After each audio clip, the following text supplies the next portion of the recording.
So, good evening, Dom. Good evening, Evan, and everyone. This is Case1 Gaming. We Hey. are talking about Warmachine and the dynamic update spoilers that we've had, and also about what's bringing old players back to the game. So this is an interesting one. It's like super close to me because there's tons of old players coming back to our meta who are like pretty much all ex-WTC players, which is cool. But yeah, we've seen a little bunch of updates from Fane, the Privateer Press team this week. I've reached out to them and asked if they want to come and have a chat to us. We do some like pre-recording stuff. Obviously, they're Seattle, we're UK, so a little bit different. But yeah, hopefully we'll get a reply. Just realised that my kids' stuff is all in my background, so tonight you have a turtle bike helmet and a unicorn bag in the background, as well as my flat cap, my die cap. So welcome tonight. We've got like a bit of a list. We're also, if time permits, we'll obviously take questions for anyone that wants to chat to us and do a bit of wish listing of what we think is like important that they don't miss out on, or what we think has been missed out on in the past that they've been missing a trick on. So let's talk. So first of all, Dom's one of my locals. So when did I meet you, Dom? Like actually in Outpost when it was still in like just around the corner from Sheffield Uni, I guess, from Hallam. Probably, yeah. Because did you? I don't think you came. Did you come that much to Outpost, or did you just come more for tournaments? I didn't, because I moved to Sheffield. Well, Sheffield. I moved to the area not long before they moved to shop, I think.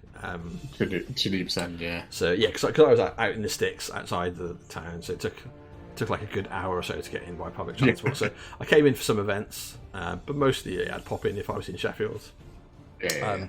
And then I was like, sweet, I've got I'll go back to uni. I'll do my computing degree at Sheffield Hallam, which is like, and the computing building is like literally around the corner from Outpost, and then Murdoch moved the shop, and I was like, fuck's sake.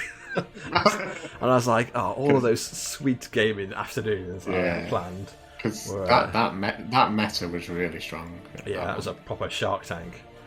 So Dom, introduce yourself, buddy. Tell us a bit about your not just your wargaming sort of background, I guess. Oh god, so I'm Dom. As Dan says, from Sheffield. I've only really never played 40k. Never played AOS. Only ever played Warmachine. Warmachine only. I first got into it when I was really young, probably about.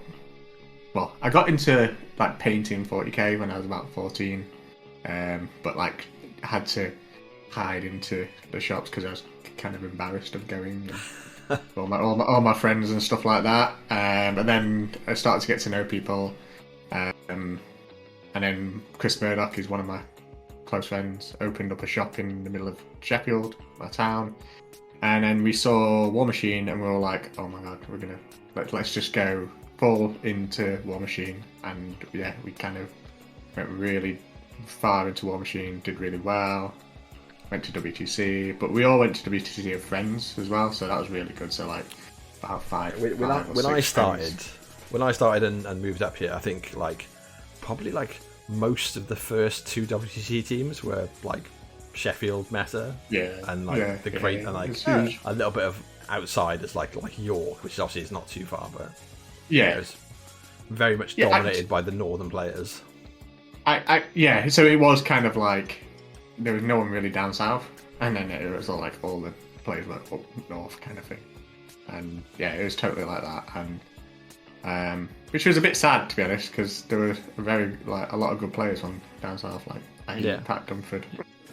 But then he was in Ireland at the time though, right? So he was playing for Ireland when I moved up. I know, I'm lucky for us though. That. but played Warmachine. God. For like 4 or 5 years, then stopped for drama, and then came back probably about a month ago. Noticed the guys. Not long ago, but and noticed a lot of the guys are still playing at the Workingmen's Club. So I was like, hey, I'm gonna And I think it get a lot of people coming back maybe because of lockdown, because we're kind of like there's not really much to do, but kind of miss that social interaction. Yeah, that's fair. Just chilling.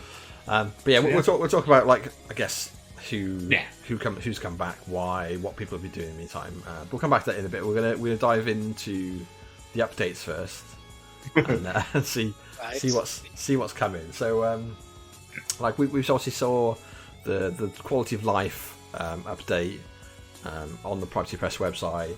They very much made it clear already that the 7-point requisitions were basically getting cut out, and then that's been, like, officially confirmed in the latest stuff. Yeah, I mean the nerfs, the first big nerf drop that Faye released kind of made that very obvious to anyone. I think so. Paying any attention whatsoever, frankly.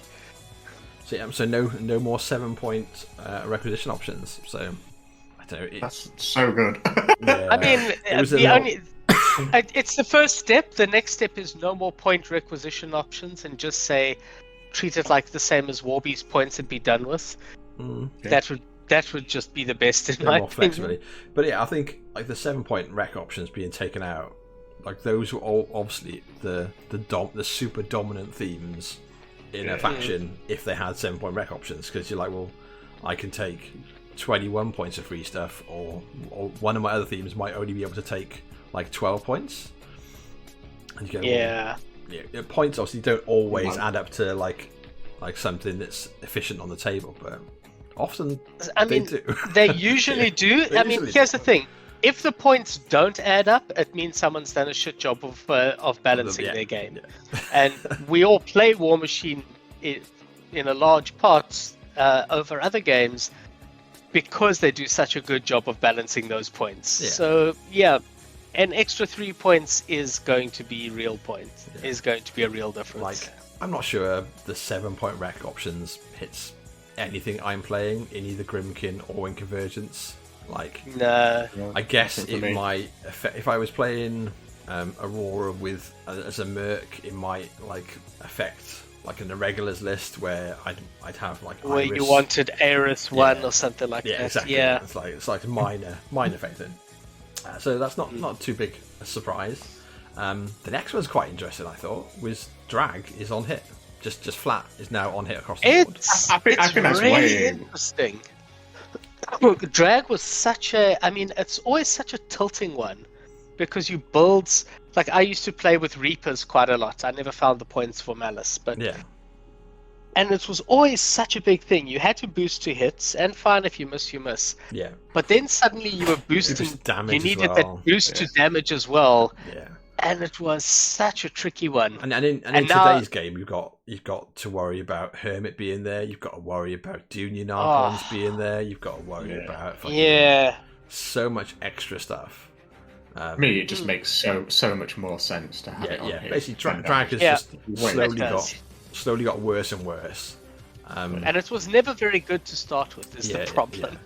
Yeah. So, yeah, that's good. So, is a buff to the Slaughterhouse? So I said this to Dan. So what does that do? Does that shuffle it around from, like, the back corner of your shelf to, like, slightly to the left of the back corner of your shelf? I'm not even sure where the box is.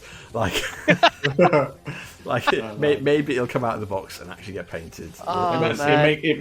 It affects my, I think, what they call bug trawlers or something. Yeah, the medium base dude with it. And the River Raiders. Yes. Right, I know the River Raiders pull themselves in. They got real rather than they teleport themselves. That's not too bad. That's not too bad. So it does make a bit of difference, and it means that you're more likely to take it in Dark Menagerie, because you've got Carry On a Rose for the ancillary attack. So if you've got Drag and it's actually working, then it's still Rat 5. Yeah, that's the problem. Is it's still a shit rat.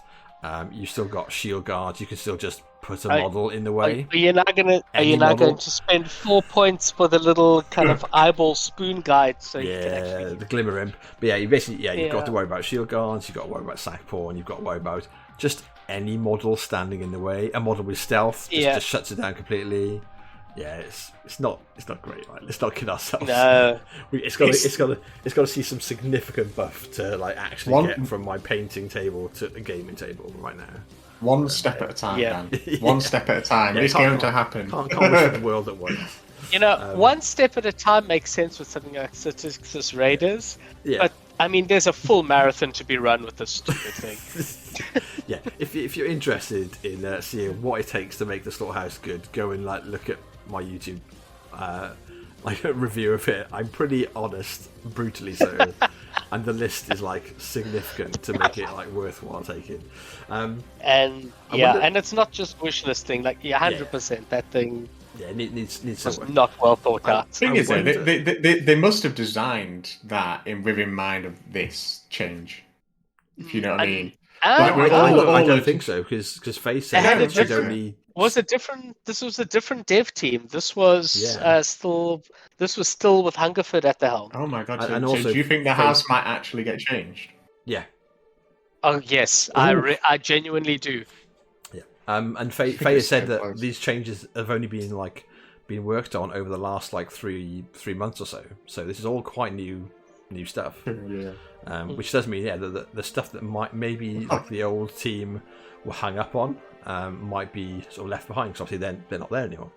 So that's cool. Yeah. I wonder if the Prime Axiom is going to change at all, because the Prime Axiom, like its special Auto trick, point wasn't.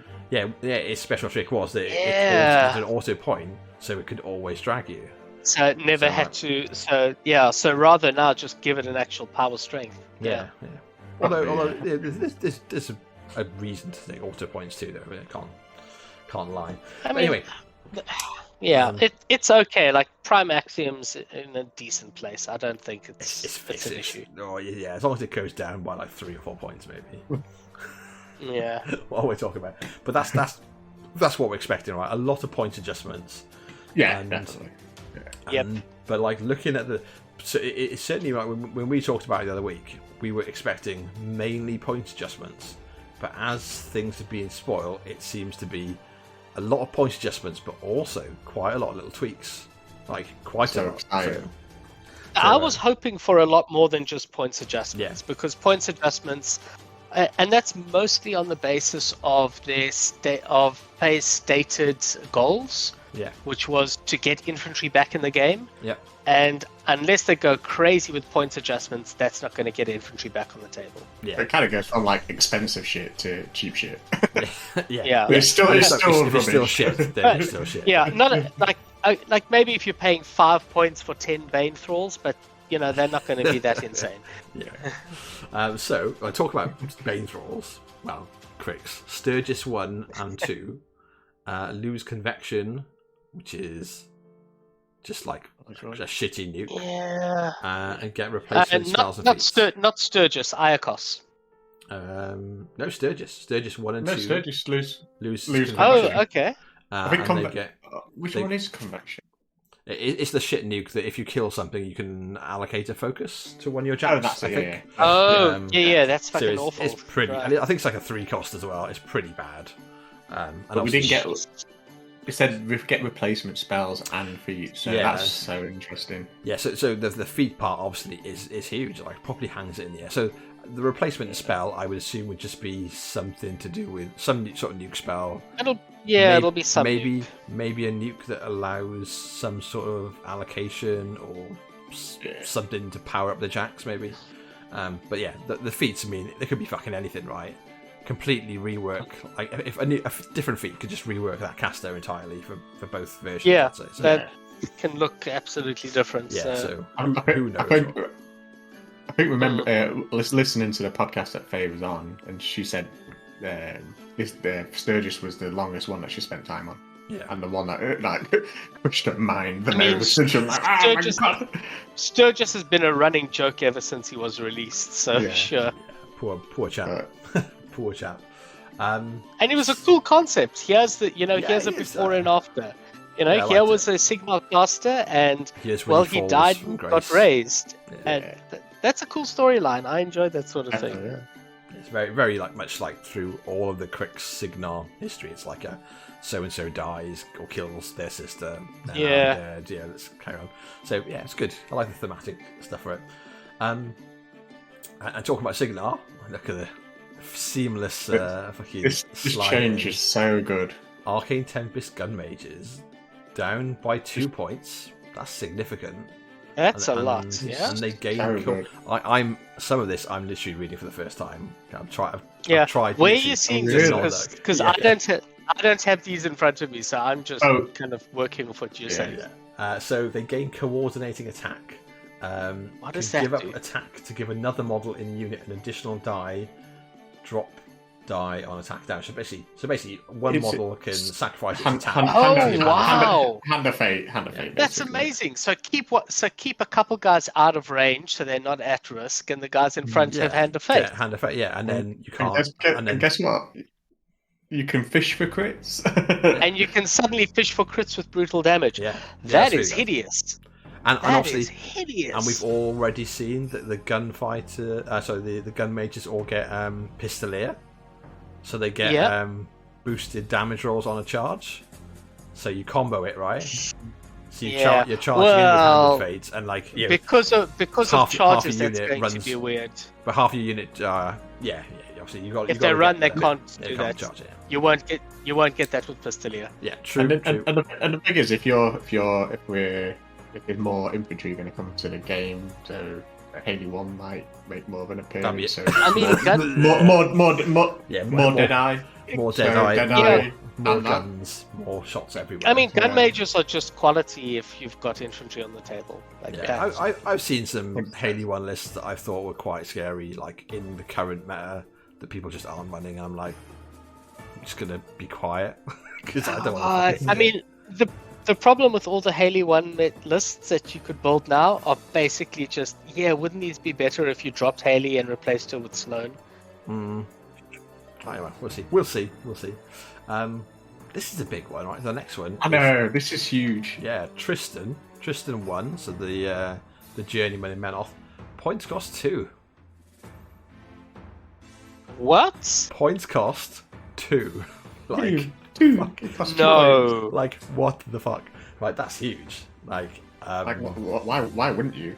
Yeah, like that's 2 points. Yeah, 2 points. For journeyman. Swamp gobbers.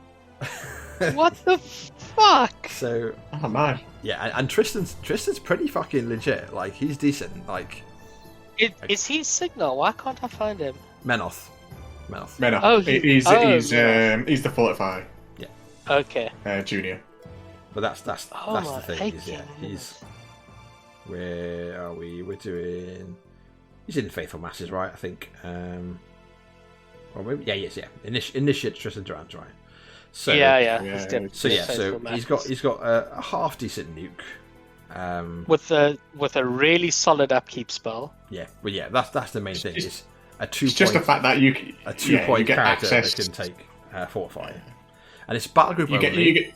But you get 4 focus for 2 points, basically. Yeah, it's only his own battle group. I see why he's kind of not considered that amazing, but like, for 2 points, I'll take him. There's always been nasty ass lists where you take like Krios 1 and Tristan, and you just take an old school gun line where you've got Fortify, or you take like Sevi, fucking Fortify, and like Arcane Ward and stuff, and just be like, here's my 2 Judicators backed up by my inaccurate rockets that don't care because I've already knocked you down with my feet. Like, it's old, but like I can see that coming back if there's I could see that working. Yeah, waves of dickheads running across the field because infantry's back. It's really good against infantry, isn't it? So. Yeah, exactly. Oh yes, just like double scattering rockets and stuff. So pretty tasty. Yeah, that'll leave a mark. Okay. So like the question there is, are the other journeymen all going to be basically cut in half? Are they all going to be is Alara going to be 2 points? That's going to be significant. Is Fianna 1 going to get something worth putting her on the table for? Yeah. But Fianna's a solo. But if she's a 2 point, got a weird one. But even if she didn't change at all, would you take her if she was only 2 points? Because she's now a super combat Fianna solo. 1. Yeah, she's only a super combat solo for 2 points. She's a really interesting solo. At 2 points, I'd take her. I definitely would. The- Like the- 4-inch reach with that slams. Like, yeah, I would do that. Did they design the locks with this in mind, though? So that might give you a bit of a hint, because they're all 5. But they'll all be free when fine. you want to take them anyway, right? So you're not going to worry about the points so much for the locks because you expect them to be free. Whereas if these guys now are also cheap as fuck, then it's a lot more. There's a lot more options to juggle in your list, though, isn't it? For battle group, a lot more. Extra It really battle groups. is. Yeah, like Krieg's like Statixis Raiders. Just look at them like licking their chops, going all of these juniors going super cheap. Like, it's a time to shine. Is it time for Backlash to be a thing again? Yeah. If only blast damage just didn't fuck them now. Fuck! Don't get me started. So that's not everything that Menoth get though. So Menoth get a change to Thyra. So I think Thyra was like pretty okay. was always. I thought Thyra was always excellent and just outclassed a real. By better casters. I don't even think she was outclassed. She just took a lot more. She took a lot more work to get good with her. Yeah, that's fair. And so she never just got enough. I don't think she ever got enough table time. Like she was really hard to assassinate. She's got good threat extenders. She's got a damage fixer. She's actually got everything a caster needs. You can't autopilot her. Okay, right. You think she's hard to assassinate? Yeah, wait till now. So I've just started reading. I've gone like, what the fuck?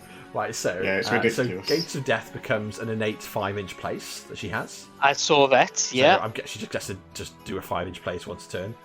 She gains Blend in Daughters of Flame, which can't be targeted by attacks while another daughter is within 3 inches. Like, what the fuck? It's like that's like Rias, like that's the old. That's a Mark 1 Rias invisibility. I'm invisible. Like almost. So and then synergistic magic when killing models, which can be spent on things like upkeeps. Something a few other casters get almost one per faction. So this is the interesting bit. So before we go on, Tom. Yeah, sorry, I was just going to say, the way that they described it is like a power token. So they would get a power token for, like, I don't know, fire might be for killing someone. Yeah. So then she can use the power token to spend on upkeeps, but only upkeeps. Yeah. And she then said almost one per faction will get that kind of mechanic, which I find so scary. I mean, this is already such a strong caster. You've got Silence of Death, which is great. It's a strength buff, and you're getting rid of tough. You've got Stranglehold as still one of the best control spells in the game. Yep, legit. Gates of Death now being free is amazing. Carnage is a match fixer, and Occultation Stealth has had its day. That's not so great. And then her feet is a fantastic 2-inch place for the entire army in the order you choose. This is a caster that people have been sleeping on for no good reason. And all the daughter models all become Daughters of Flames. So I'm assuming that's just a keyword change to make sure they're all getting the blend, for instance, and whatever else. But so that's super interesting. I already know like some of the Welsh team have been talking about like experimenting with it already. So they're like they really should be. There's no good reason not to. Yeah. So. Another little feather in Menoth's cap, which is pretty cool. Yeah. So this is like we're on to Kado. So if you didn't see I put the thumbnail. We are getting back to Crix, right? Because we sort of skipped them, and there's a lot there. Yeah, there's some significant Crix to come. The list is a bit. It's a little bit higgledy. If you saw the thumbnail for the episode, I've done Black Ivan because there's been this like Black Ivan needs buffering thing for so fucking long, and like some of the Canadians from like Scott and Party Foul lot have been like flogging the Black Ivan needs an update for so long. Black Ivan's going to happen. We'll come back to it in a second, but the first one is massive. Old Witch 1 gets 6 more Warjack points. It's like. Yeah, they've stopped punishing casters that come with the free war jack. Yeah, and that's another thing that Faye said, right? Is that basically casters that have a unit or have an attachment or something with them are going to be less punished for it. So I assume that means they've that always Morton been punished way too much. Yeah, so Morton Ebra should be Barney, because he needs Derelist. Yeah, Barney. The twins, hopefully. I mean, the twins have 24 warjack points. Makeda's unit.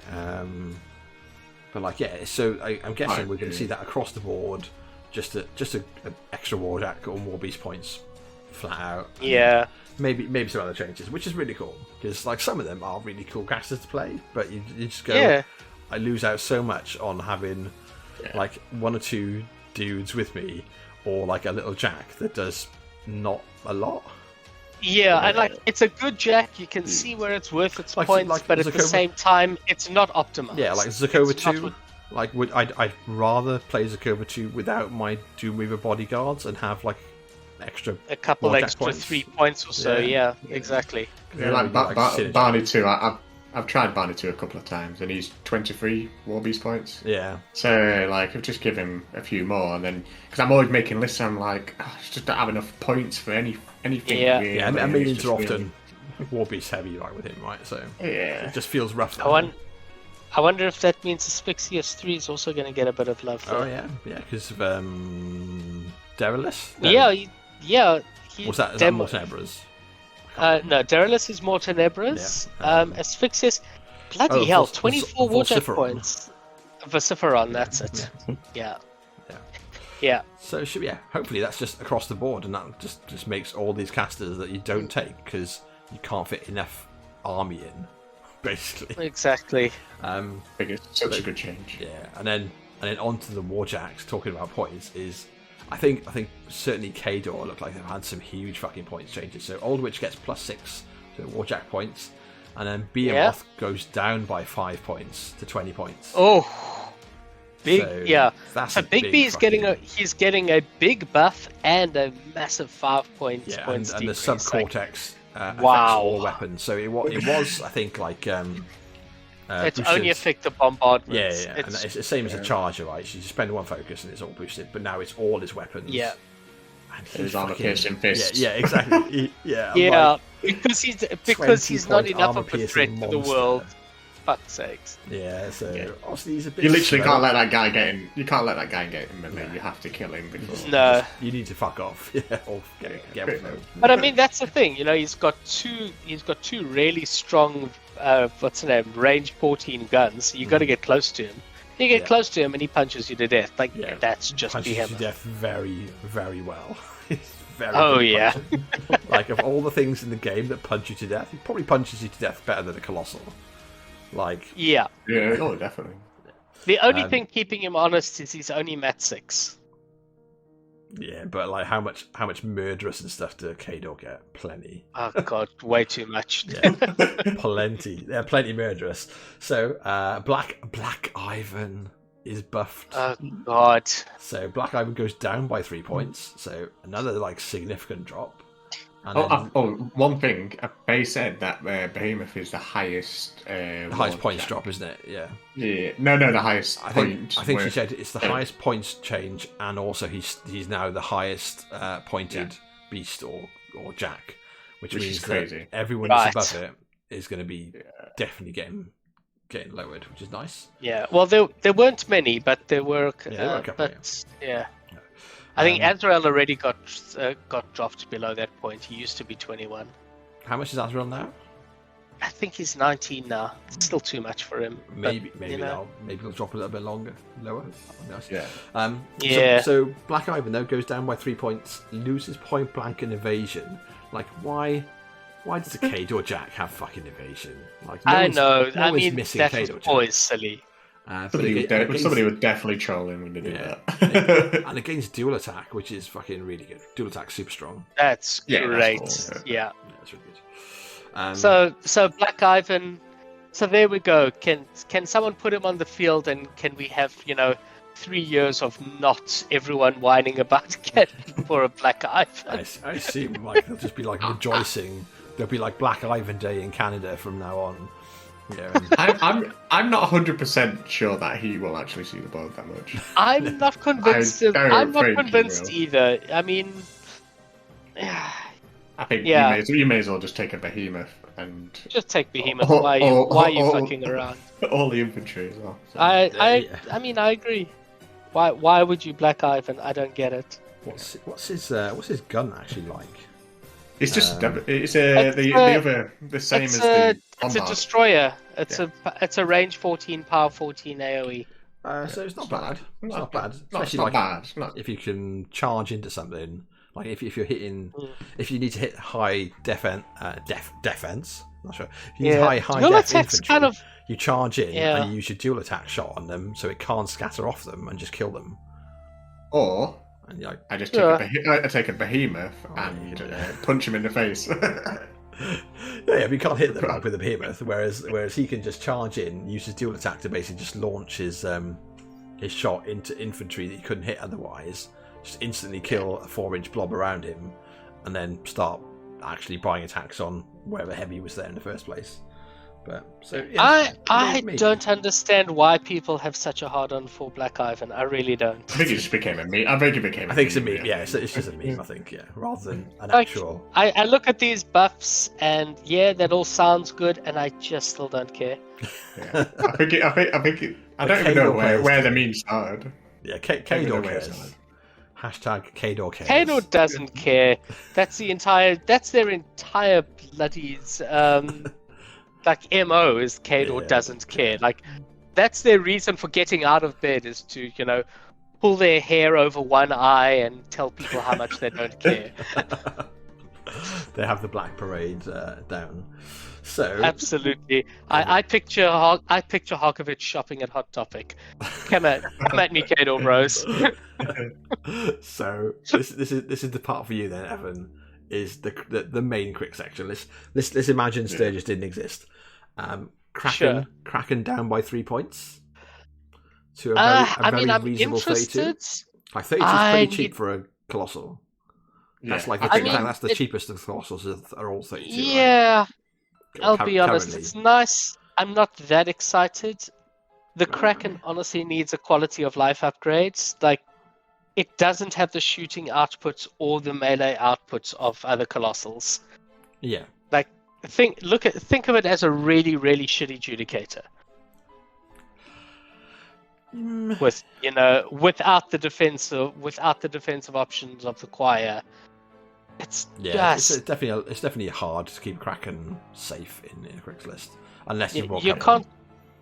You bring Coven or you try. You can give it some armor buffs with some things, but even then, it's its output that I can't stand. It's Rat 5 with unreliable guns with one good shot and and some randomized power 12s. And it's doing it all at Rat 5. So it's really not doing it very well. But you've got so much to debuff to make your opponents death. Everyone's got buffs and debuffs. Don't be that guy. It's more that's Crix's thing, right? They are the kings of debuff. It's not. That is utter bullshit, and people have been spouting this crap for too long. You just need to play Denny. Stops now. It fucking stops now. You can't Every single caster in the game buffs or debuffs the enemy. With the only exception of Kruger, that's what every caster in the game does. Crix does not have some special ability to do it more that they have to pay for. But Denny one does it pretty fucking extremely, though, right? You can't say Denny one doesn't fix. Denny one and Scar one are the problems that basically you have because they just Scar one fix does too nothing much. for this. No, Scar one does nothing for this. I'll agree. And Denny, unfortunately, her feat is just godly, but there is so much bloody arcane vortex in the game that I'm not convinced Denny is the fixer that you think she is. We'll see. We'll see. My basic point stands. The Kraken is just a kind of its output is rather poor. Rat 5, Mat 6. Power Strength 19 sounds great for a Warjack, but we're talking about, again, compared to a Judicator, which is power 22 with Divine Inspiration. You've got like power 23's, Conquest. Even the goddamned the Signal one the Stormwall is far better in melee than the damned Kraken. Does the Kraken still have that thing where it has corpses? It does, but it never gets. Well, the only thing the corpses add to is its one gun. Is its gun with a single shot. Do they not add to its strength as well? No, it adds to strength. Oh, it adds to its melee. But then again, you've got to get it into combat first to get the corpses. There's no way to survive, to give him corpses. No way to give him corpses. Oh, and then he's just gets. That's sad. Yeah. How's he surviving a turn to use that shit? Yeah, and that's for him to get up to the point where he's on par. He's got to pick up 3 corpses just to be almost on par with Adjudicator. I think it's a good. I think the point drop is a good start. I honestly want a quality of life upgrade as well before the Kraken's really seeing the table. It'll be interesting to see what else she's changed to the Kraken, because that's not the only thing. But I'm hoping for a bit more. I'm a little underwhelmed if that's all it sees. It is interesting though that if hopefully the rest of the Colossals and Gargantuans are going to follow suit. Well, most of them. But I think if there's a buff to Judicator, I may lose my mind. I may lose my goddamn mind. I think there's definitely a need for them to drop down to like 32 to 34 points tops, because some of them are just way too expensive compared, compared to the Judicator. The Judicator is like one of the best Colossals, and is like 33 points now. Something like that, yeah. Yeah, it's like. Yeah. Anyway, well, let's get off the. Okay, so let's get off my salt train of the Kraken. You did miss one. You missed Deathjack. Oh, I did. Oh no, we were saved. That wasn't missed. That was being saved. Now this one, I am really happy with. This is exciting. 18-point Deathjack. 5-point awesome. Reduction. So same as Behemoth. It's the same as Behemoth, but she hasn't spoiled any quality of life upgrades. But I don't think DJ needs any. I'd love him to get 2-inch reach. Like, he's a melee jack. Why is the most expensive melee jack only have 1? Because he's got stumpy fingers, mate. Just stumpy fingers. Oh man. Yeah, but those stumpy fingers. Behemoth's got 1 inch. He's also got 1 inch. There we go. Yeah, but Behemoth's got 2 14-inch guns to bring people close. Like, Deathjack can cast spells though, man.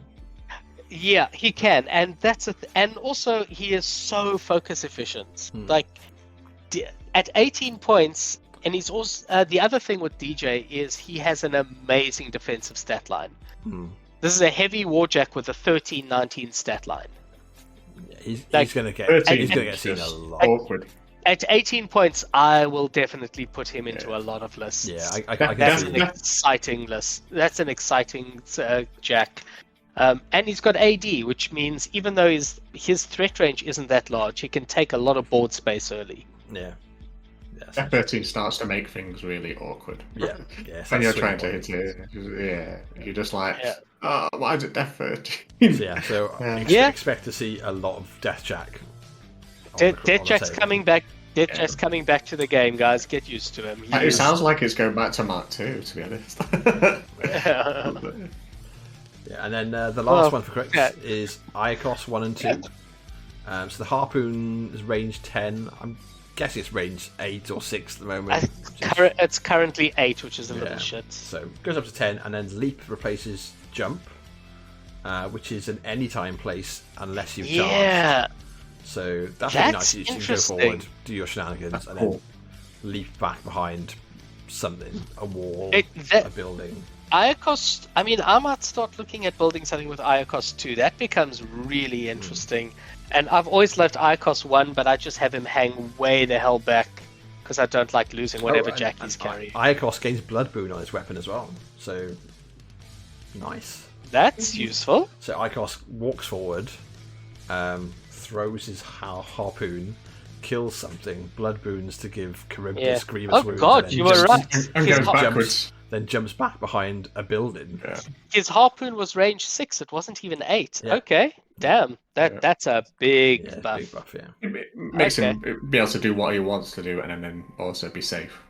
Yeah, he can walk forward, drag something in, and then leap away and let something else do the hard work. But also, it's not just it's not just repo, and then so like you can also use it as offensively as well, which is really cool. Gives options, or you can also cool. take what's the Exactly. name? Is it Axiara? No, or Severa gives him repo. So Yes, it's it's Axiara. yes. Also, so it might be they say leap means no advance afterwards, because obviously we don't know what the actual words of the rule will be. But if it doesn't, then he's got the potential to walk forward, leap, then repo back, or walk forward, attack, leap back, and then repo even further back, and basically where he started. Does his harpoon pull as well? I think it does. I'll have a his harpoon's a drag. It's only a small base, I assume. He's small base, so it doesn't. It's not a great. That's not too bad. Yeah. Where are you? But it means it. But that's why giving him blood boon is such a big thing, because suddenly there's a much bigger use for that harpoon, as opposed to the fairly niche options of dragging a single, a small base model around. And because obviously it's proper drag, so when he hits you, you take the power 10 from the harpoon, and then he immediately hits you with his dagger when you get there as well. Yeah. So yeah, it's pretty good efficiency. It's just all cool changes, to be honest. Yeah. Which is cool. Right, so that's I dig that. That's Crick's done. A little cheeky rep buff, which is really fucking good, is Ravin. Ravin swaps locomotion for Energizer, but open fire now only costs 1 focus. Oh man, I am. I'm so not looking forward to Snipe Feet Go being a thing again. There's a guy in our meta, Owen. He absolutely loved Ravin, and he saw that, and he was like, "It's back!" No. So the plus side is it's only once a turn on Amon, so you can't just sit there spending 6 focus to make Hyperion shoot you 6 times at least, which is a good thing. And it's only battle group model, so it's got to be her battle group. She can't give extra shots to Tridents or to AFGs, but she can spend hardly anything to have the Attorney got really good guns. Obviously, you've got a variety of good guns on the Jacks generally, and if their prices go down, maybe people will start taking Banshees with the slam guns and And the thing is, if infantry's coming back, her feet's still really good against infantry. And obviously Hyperion with at least 2 shots with the Sparkle Cannon in the turn is very good against infantry. Here's your 2 pie plates of crit consume. Well, what range is it? Range 10, but then obviously she has snipe. Yeah, she has snipe. I think Hype might be 12. I think it went up to 12. Yeah. Oh my! I'm pretty sure. Didn't it used to be 10? It used to be 10. Was it? Are you sure? Used to be 10. It was always quite big. Gone up to 12, and then obviously she takes it to 16, and then you can also have an AFG next to it. Yeah. To take it to 20. Yeah, just gives it +2 range. I see your infantry. so much for my dreams of Statixis Raiders being relevant again. Yeah. you're killing my dreams, man. Well, maybe in some lists, Brawl Machine. I don't know who knows. Oh god. where you don't take colossals. But yeah, so Ravin I think was already looking really tasty, and that's just made it even better. Yeah. As soon as you mentioned infantry, you just go Ravin, shoot her off the board. Yeah, because obviously the feat affects the shot during the open fire shot as well. So she just feats open fires and then starts throwing ginormous pie plates at you. Seems legit. And then the change for locomotion to Energizer, I think, is across the board. So Nemo 3 is keeping locomotion, but everyone else is getting a change. I think. So what is the Striker. difference? Striker 2 is different. The one that makes him move. Was his locomotion? I'm not sure. That used to. I'm double checking now. So locomotion is spend up to 3 points to cast, and the is one target warjack advances 1 inch. No. For each focus. Oh, I'm thinking of velocity. Is it velocity, the one where he moves himself? Energize is the one where you just cost once and everyone moves all 2 your jacks inches. move, yeah. So rather than it being, it's really good. So rather than being one jack moves up to 3 inches, it's all your jacks just move 2 inches, just flat. Yeah. So I think it's a buff, I'd say. Like, yeah, like I guess to like. That's pretty solid. It also gives you an option. It means that you don't have to just take Mage Hunter Strike Force 2 units of him with her. Yeah.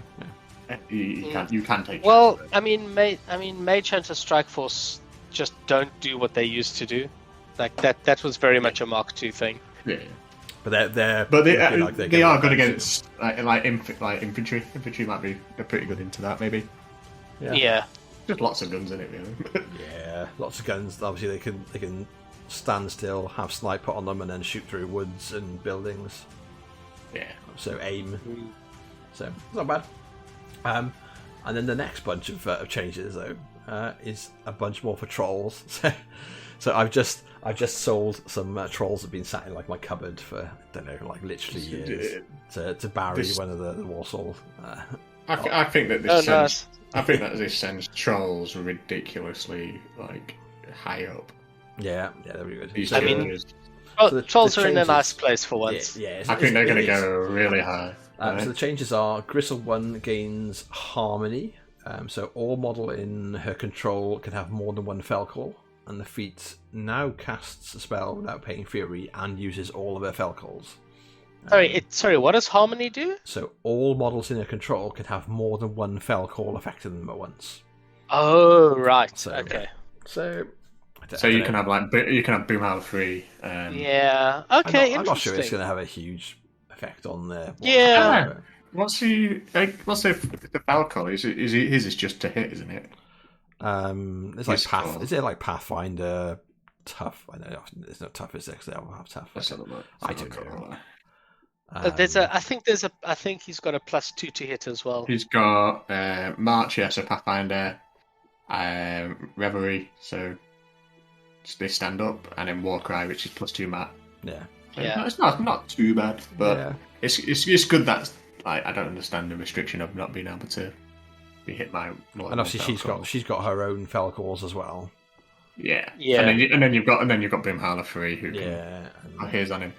So you can have some really accurate dudes hitting things. Yeah. +2 mat from Falcaller, +2 from Boomhandler. But troll infantry is reasonably accurate anyway. I think they've got enough stuff to hit. It used to be relevant when there was some high defense infantry on the other side of the table, and but it's not. Maybe that's part of the thing that's going to become back, so it helps to balance them out. Makes Crystal. Yeah, exactly. The other thing is Korea Warriors gain just a +1 power on their weapons, which is cool. Just Korea Warriors, just basically chaff. Okay. But the caber throwers, the guys with the massive gain Carapace and gain mobile cover, which gives nearby models Carapace. Yes. That's fucking huge. No, they don't, not Carapace. They've got Carapace and they give the nearby model cover. Yeah. No, they give nearby models Carapace. Yeah, they give nearby really? models. Yeah.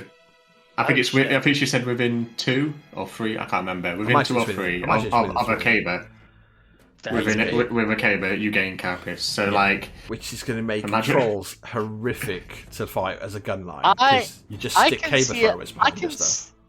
Yeah, I was about to say I can see a wall of beasts just running up, shielding these caber throwers behind them. Yeah, we're already armor 21 with the stone, and then we've all got Carapace.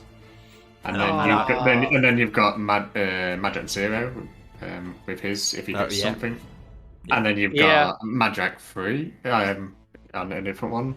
Because I think John Henry was running a 50 Korea Warriors Madrak 3 list anyway. Yeah, Yeah. there's He's gonna kind of be just some like, yes. serious- Yeah, Barry was having a bunch of Creel Warriors and Fen Blades at the event of the week.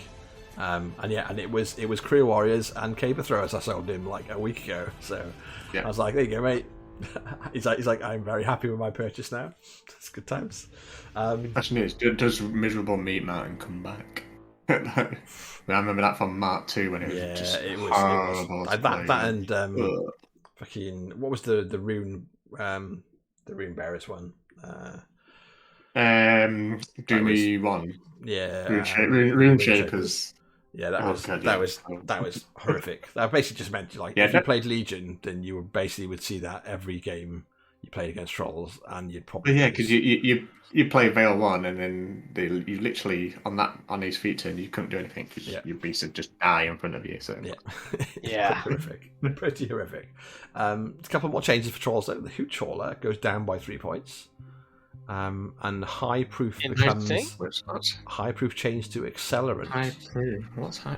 What's high proof?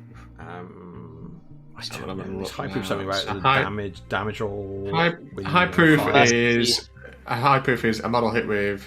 It's just a model hit by this attack suffers oil for 1 round. Yeah, it's the same basically. It's literally the same. So I guess that's just shifting words. A quality of life, It's kind of like, why was that different? No need. Fair. And then Sons of Brag lose theme music. I don't even know what that is. It's the bit it's the thing that allows them to not be affected by other Falcors. So now they can be affected by other Falcors, not just their own. Theme songs, models are never affected by Falcors made by other friendly models. So you lose that, which means more Falcors really for everyone. Right. So, that's fair. And then the last of the first lot of spoilers we have is Kaya 1 and 2. Soothing Song is no longer a spell. It's just at any time during the turn they can do it. Yeah. This is an interesting one. Kaya 1 gets Jump Start as well. And this affects Lilith 2 as well. Yeah. I mean, I don't know how to feel about this one. I need to see the wording. All of these, the biggest problem with Soothing Song wasn't the cost. The biggest problem with Soothing Song was that it was the order of activation it's an order of activation. So if the new ability doesn't address that, then it's really a bit of a nothing change. Yeah, I think if they'd been missing a trick, if they didn't do it like Rhythm of War on Helena, so it's like at the end of your turn, you then remove 1 fury point from each living war beast in its control. Agreed. Or you can. I think that's what they need to. It needs to be That's what they need to do. I'm hoping that's what happens because otherwise it's a bit of a. Yeah, it's a bit of a duff change. Otherwise, it's like it's a swing and a miss. Otherwise, also whether their living beasts actually become good. Yeah, well, they're very much making. They're trying hard. They really want it. Yeah. So cool, and then we've got like a little bit of a watch list of things they're keeping an eye on. Teslators. I think like the 1 point increase is enough. Like Teslators, that if you think about it, they're only power 10. They might be able to shoot 4 times, but they've got to have the focus to do so, and they're only power 10 against, and they're only like rat whatever your caster is. So like if you're taking Aurora 2 or Aurora 1, they're rat 4 or 5 power 10, and it's like, well, 4 shots with that, unless you're bringing the world of stuff to increase it, isn't going to do the match. And the thing is that power 12 on a heavy is still only power 12 on a heavy. It's still only a power 12. Like half the time I don't bother shooting with my Angelius because like it's power 12 into a heavy. Go I don't care if it's booted. Go talk to the troll list covered in carapace. Yeah. Exactly. Yeah. I feel like that. I just have nightmares of it now, just thinking about it. Like, I just can't shoot it at all. Runes of War, that was what it was, Dom. Runes of War was the old list, and you just basically get like 3 lots of fucking Rune Shapers for free that would just knock down your entire army. I've seen that with 4. The Rune Shapers wouldn't do anything. It'd be the mold. It'll be mold just chomping through your army because the Rune Shapers just knock down everything that they can reach as well. Yeah. It's like, I don't know. I had 2 scattering fucking Rune Shapers kill 2 out of the 3 Coven members. Oh, Yeah. Was- And didn't they in that Runes of War? Didn't they get walls or something? 3 walls. Oh no, Pretty sure they got Janissa 3 could make a wall. Oh, Janissa, that was back when Janissa was one of the most good. one of the most amazing solos was in the worth game. taking, and then she's been shit. But Yeah. maybe she's about to see a That looks really resurgence good. again. She might see a new lease on life. Who knows? So yeah, and then talking of trolls again, like this like flawless sliding Trollkin guns on the watch list, which basically means Gunny 2 lists. Yeah. Basically, Gunny 2 is running over the world. Like maybe we went too far. Yeah, I think that's a really good point, because you can't have them being like really resistant to gun lines and then also have their own really good gun line. They've got to be good at something. Yeah. I mean that was the Mark II Lilith 2 problem. You know, the entire army is immune to being shot and is shooting you like a bastard. Yeah. And gun lines generally are being looked at, as well as the Legion beloved Queen of Everblight, Bethane 2. Well, duh. Yeah, like I should fucking hope so. The fact that it wasn't mentioned in the first one was like with someone on holiday when like Legion got played in the office and Bethane shat on top of everyone. I'm genuinely horrified that they're not looking at the Blight Archon. Yeah. Like, I think that thing's at 9 points now is still way too good. Don't cry too hard though. You never know.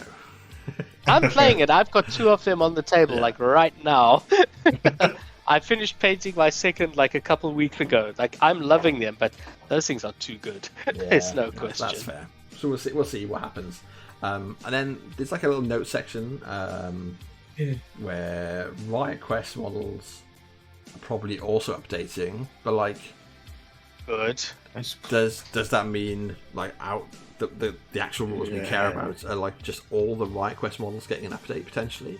I feel like some of them need to. Some of them is just stupid. Yeah, if she like means Shivers Riot is pointless. Yeah, if she means Riot Quest rules are being updated, then I couldn't give a... I literally don't know any War Machine players who would give a shit.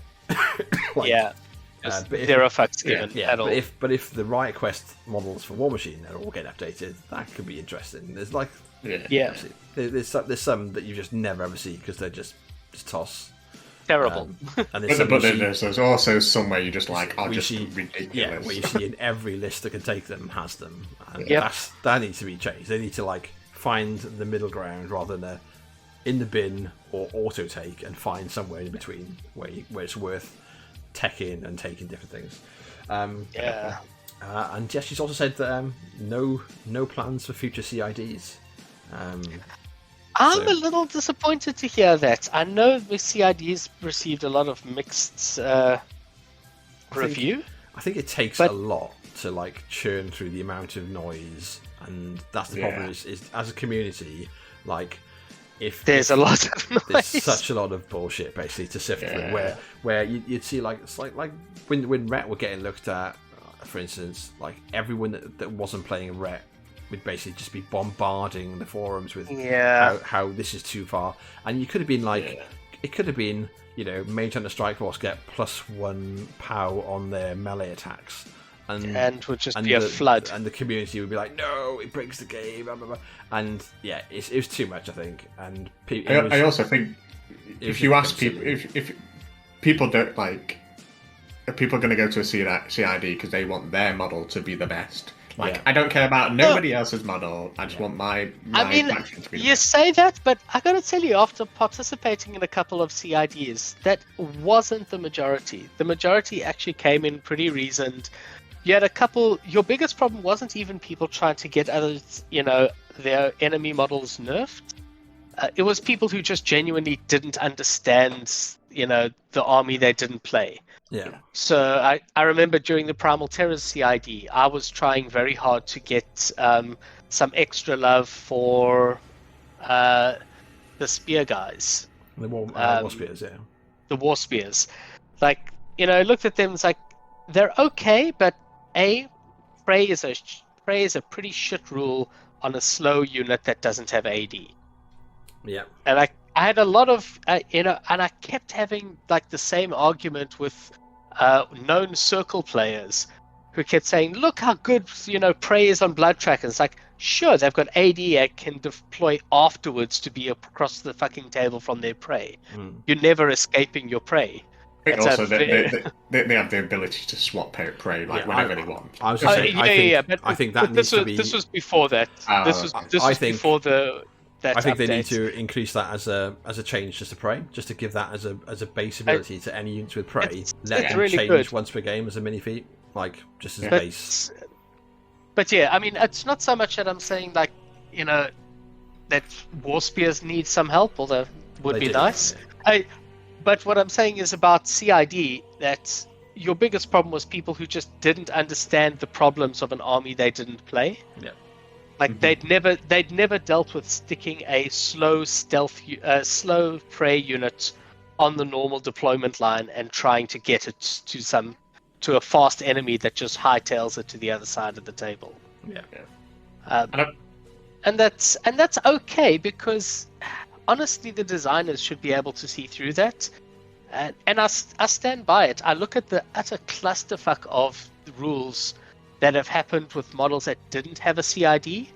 And for that, I'm basically saying the entirety of the Riot Quest bullshit. And all the Archons. And I look at the stuff that went through CID. Yes, it came out stronger than it started. But that was by design, and it never approached the level of stupidity of things that didn't have CID. So CID worked as intended.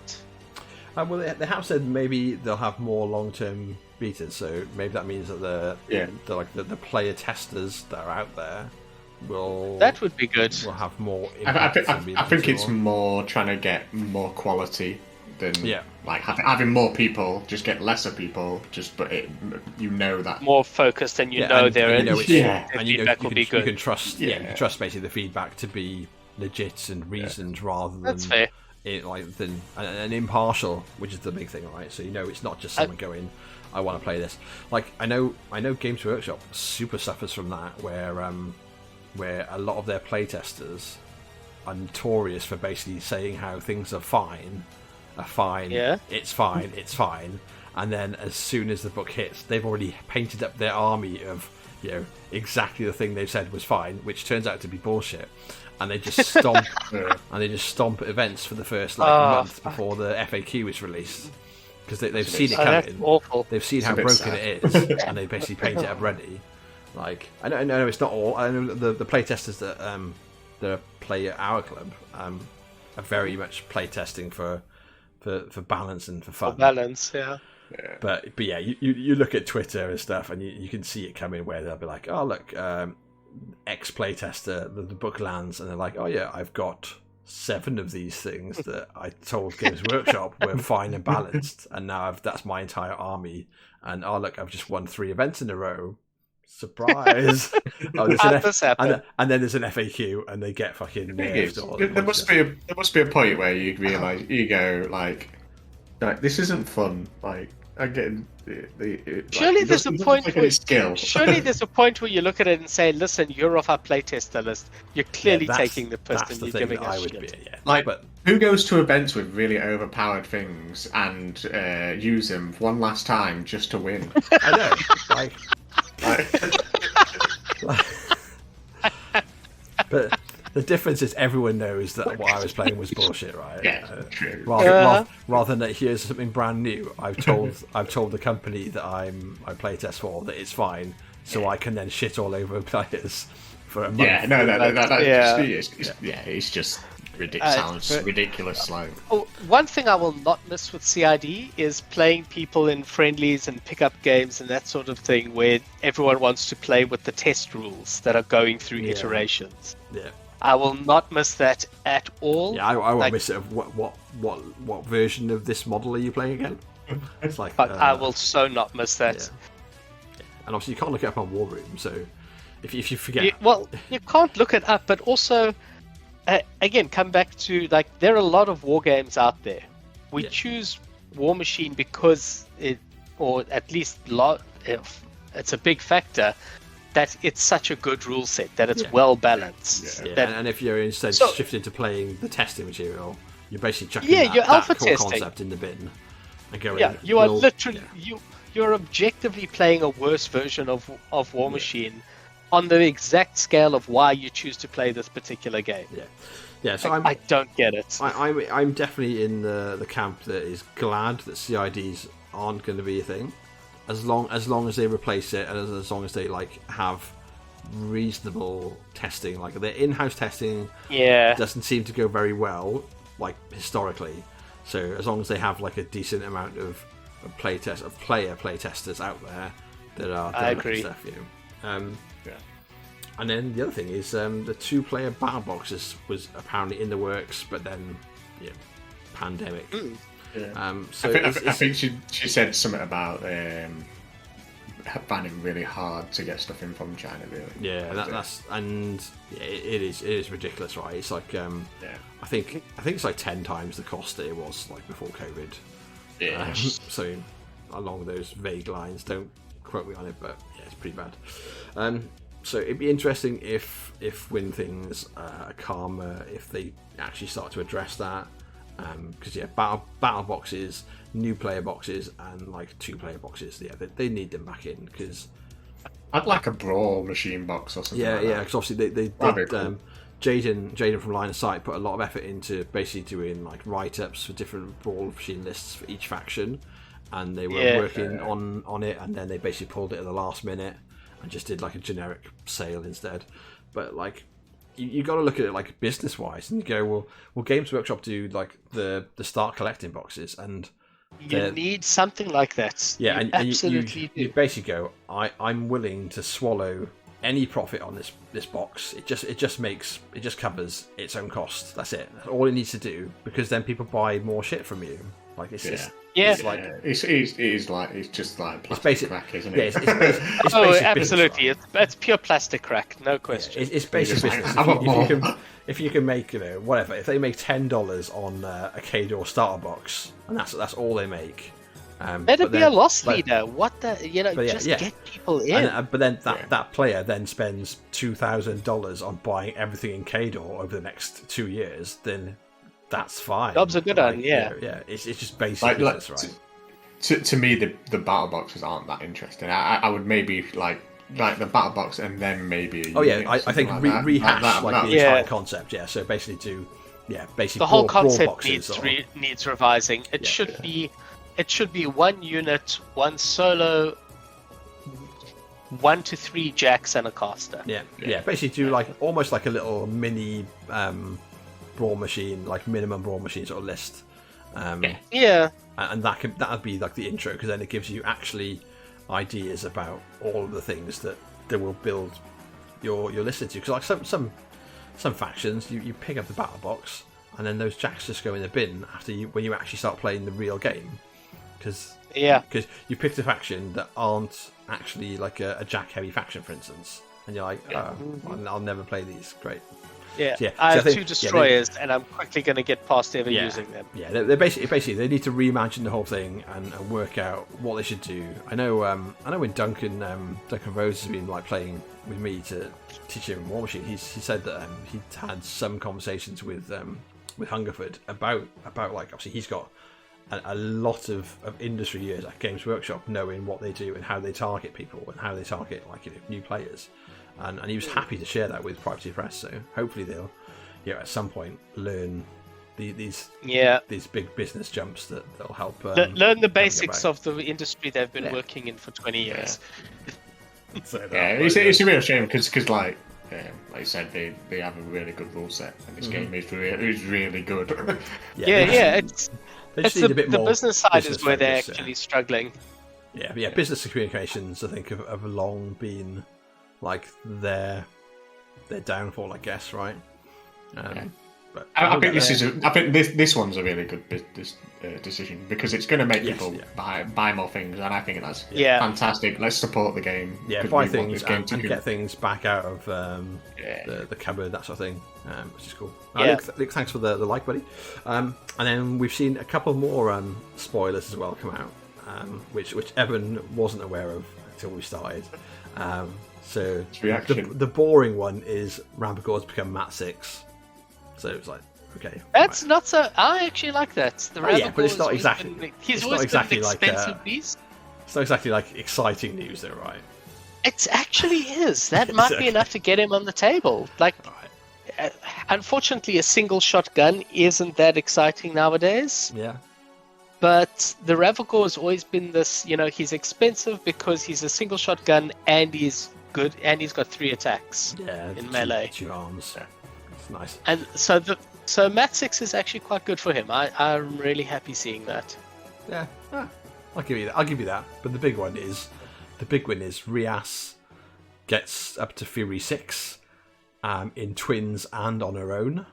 Oh yes. And the twins will have a general update, including RFP won't affect their feet, which is massive. Oh, this is so big. Yeah. You can't RFP away their feet. Yeah. I am so happy. They were so squishy and so vulnerable. And there's so much stuff that just goes by. If that's all that happens, frankly, they're still shit. But damn it, I'll be taking them anyway. I wonder if. So Seren is the caster, and I'll get extra Warby points because of the thing we talked about earlier, right? Yeah. Because they're a Warcaster unit, so really. What is there? Exactly. What are their points now? 24. So yeah, well, actually, it might be lower. I'll have a look. I've got them already. So 24. Yeah. So, that probably So like an extra 3 or 4 points. That's like significant enough to. It's big. And the thing is, so it's like you get reduction of 3 or 4 points, but then everything else is getting reduced. Yeah, so you get more on top of that. Yeah, it could equate to basically 10 points difference from your list now to what it will be. It could do a lot for them. Not having to be so paranoid about RFP is a really big deal. That's huge, yeah. They just need one signature spell. Yeah. That's what really would make them. Give them one decent signature spell on preferably Seren's card, or hell, even on Rise's card. Yeah, and probably and then they're good to go. And probably reduce the amount of upkeep spells they've got, because. Yeah, the upkeeps in the way Animi work are weird. What was if they were the caster? They got the same thing as the Fiver, where they could spend a power token to get upkeep. Yeah, I mean, you want to. The problem is they don't actually. They've got a lot of spells, and they've got one of the worst spell lists around. They've got a fortune of situational spells, but nothing that really defines how a game plays. Yeah. And that's where they need one. They need just one. Yeah, I can see the closest they've got is Flashing Blades. Yeah, I was gonna say I can see like a twins list with Golab, and obviously Rias going up to 6, and just powering in every turn, going into combat with it. Crit decap, Flashing Blades. She needs a strength buff. Sprinting. She desperately needs. She desperately needs. She's power 13. Power 13. Power 13. It's not enough. It's not enough to reliably take down a heavy. She needs to be able to do that. The thing is, you just kill something else on your way in, right? Yeah. What are you killing? One of the million infantry that would be back on the table. Or with Flashing Blades, I mean, all of the infantry on the table. Is that her design space where she is there just to kill heavies? Kind of not like Barnabas 2, Barnabas 2 probably. So definitely down to do that. The way I've always seen her is, she's there to trade up with her feet. She goes in, kills 2 heavies, dies, feats back, and you've spent a feat to kill 2 heavies. But what if you've got if you bring Golab, right? So you send her in. I don't play Golab. You're not strong enough for that. I need. Sprint, do you not think? She doesn't kill the heavies at power 13. She needs this. I use the Blightbringer because at power 15 Weapon Master, she now kills 2 heavies quite easily, or even 3. Because you just bring Blackfrost Shard as easily, right? No, so remember, that's just targeting 1 heavy. She needs a strength buff. You can't, because targeting an enemy. But she can go in and then sprint out into a defensive position, and then she's obviously got more fury to get it off in the first Hey, place. honestly, if you're doing that, you're probably better off playing Rise 1. Yeah. I guess. But, she's not targeting single heavies. She's there to trade big into groups of heavies, so she needs a strength buff. Yeah. A single target damage buff is not particularly good. I guess it's sort of the Crick's problem. I guess as well though, if infantry really do make a comeback, then she's got acrobatics, so she can just charge into the middle of a big blob of infantry. Oh yeah, flashing blade. There's a group of champions. Yeah, flashing blade, the whole lot of them. And they'd be like. But again, power 13. With all the buffs coming down. Like, power 13 isn't actually going to kill all of those champions. Like, you need the power 15 again. Yeah, fair. They need a little something, but I'm watching the space because... But I think they'll definitely get more. Yeah, some positive changes for sure, right? I think it's really good to see. Definitely a step in the right direction for, frankly, my favourite caster. Yeah. So before we started tonight, we talked about how we were going to... talk to Dom basically, and we'll chat amongst ourselves about players returning to the game, and then once we've had our chops, we'll see how much time there is left, and we'll do a bit of wish listing about what we think would be interesting or what things are going to be missed. Like I mentioned, I think the prey thing, where you just as wrapped into prey, you get to swap your target once per game. I think is something to bring prey into being more useful on the table. So we'll talk about that again in a bit. Nice. But for this next one, though, we'll talk about players coming back into the game. So obviously Dom is a Mark II player. You played for WTC England, didn't you? You're on team with Golly and on that one. Nathan Brett Wilkie, and I've got his name. Is it Ben who used to play Convergence? Oh, his name Hampshire. No, I've got his name. But no, lovely guy anyway. But yeah, he played Converge. No, he was from the London lot, and he played Convergence. And he was like the only player playing Convergence at that time, because Convergence wasn't really that good. But yeah, I can't remember his name. But he was a super nice guy. Yeah.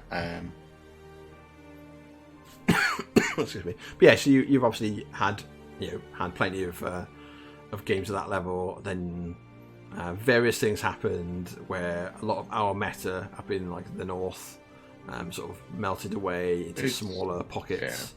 But yeah, there's a lot of people have started coming back. So Nathan obviously came back maybe like 6 months before you. I'm not sure he particularly played anything in between. I know he's dabbled with some Games Workshop stuff, but not really. No, I think I'm not sure. I played Guild Ball with some of the Sheffield guys. I'm not sure. No, I don't think he did play anything really. No, I know a lot of the Sheffield lot did play Guild Ball and were like play testers and pundits, which is like basically press gangers, right? Yeah. But obviously that ended abruptly when Steamforged gave everyone the big middle finger and told them it was their fault. Sorry for ruining your game, players. Like that's such a good game as well. That's the thing. I played a little bit with like Zai, and I think I played like a couple of games, but that just like as a I'll play with mates to have a laugh and play some different. But coming back to Warmachine though, oh god, it's so good. Like, our meta at the moment is just ridiculously good. I don't know why all these old guys are coming back. To be honest, I think Elliot he's been two years he's been on Team England. He was a close friend of mine. But he didn't initially want to get back into Warmachine because he was like, if I go back to Warmachine, I've got to life it. My life has literally got to revolve around Warmachine because he's so competitive. He's so competitive that he's got to be the best at it, basically. Yeah. But then I don't know what happened. He was like, and he texted me and he was like, "Oh, I'm going to come and play." And I was like, "That's fantastic! It's really good news." And I like, as you've seen, Dan, the gaming hall is just getting really good, really busy at the moment. Yeah. Can I ask what brought you back, Tom? So you're obviously out for a while.